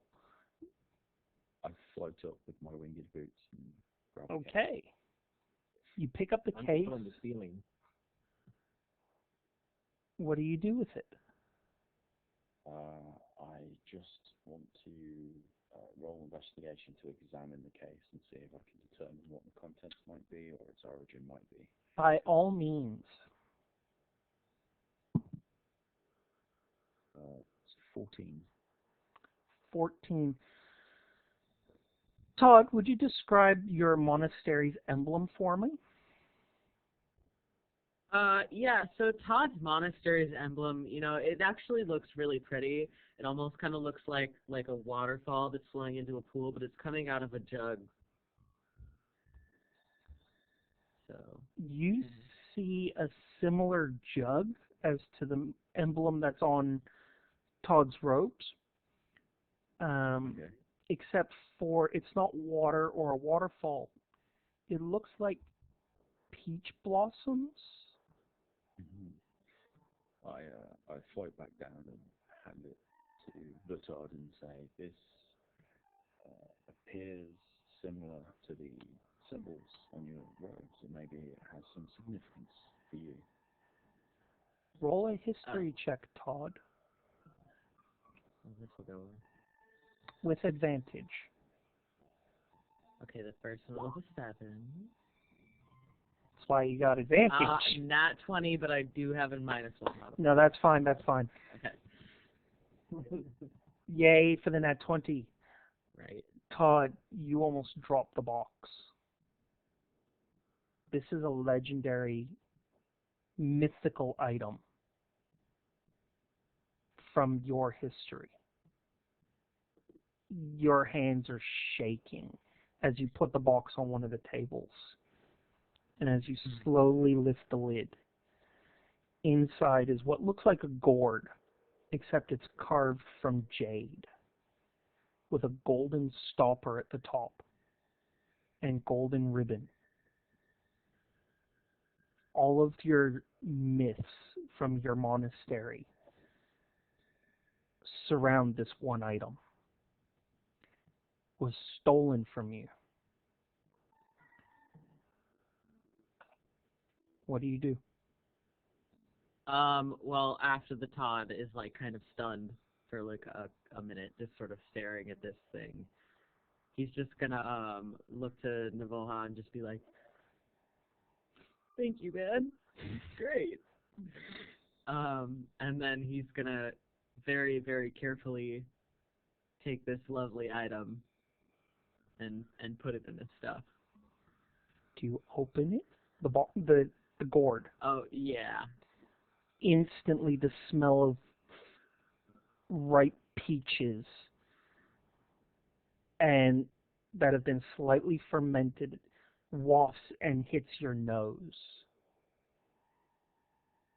This is the mythical elixir of the gods. It's beautiful. And anybody who's ever seen Monkey Magic knows what this stuff is. God love Monkey Magic. Ooh. Sorry. Awesome. So, for the people listening at home, the elixir of the gods, if the Todd quaffs the entire bottle, the Todd gains godhood.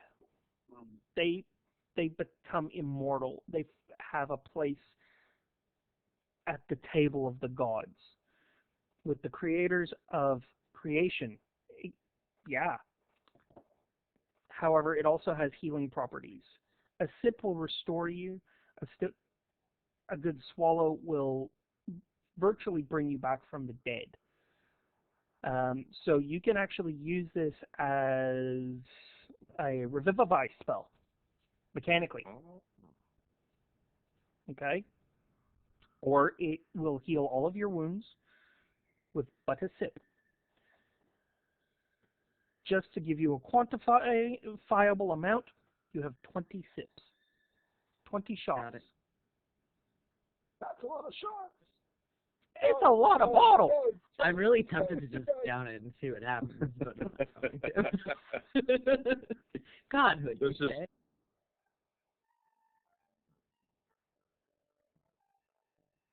And welcome back, everybody. Sorry for the technical difficulties. Yeah, it's on my end. I know that. I think I know where it's going wrong. So what we're going to do is we're actually going to say our goodbyes to our friends for the evening, day. What is it? I don't know. So thank you for those of you who have joined us. We are actually going to schedule another session. We will discuss that between ourselves, and the announcement will be made to everybody via the social medias. So let's start with the DM Wolf. Where can everybody find you? I know it says Top Hat right now, but his name is the DM Wolf.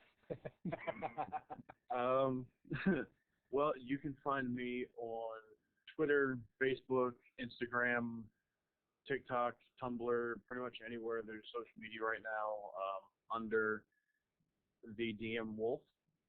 You can also find me under Behind the Dice, which is the podcast that I run with my lovely co-host, Phoebe.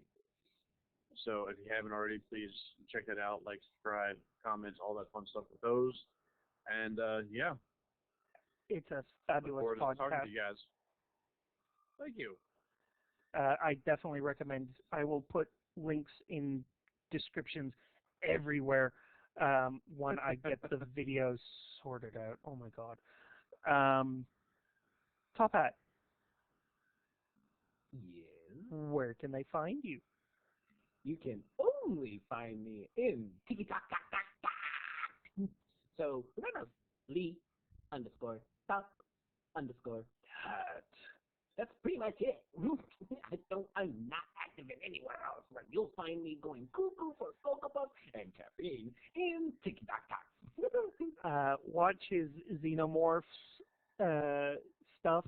That will give you a laugh and possibly nightmares. Certain extent. To a certain extent. But I still say the Weapon H Xenomorph would have had the adamantium exoskeleton, but that's just me. Dragomir, where can they find you? You can find me on TikTok as Dragomir the Cleric. You can find me on Twitter as Cleric Dragomir,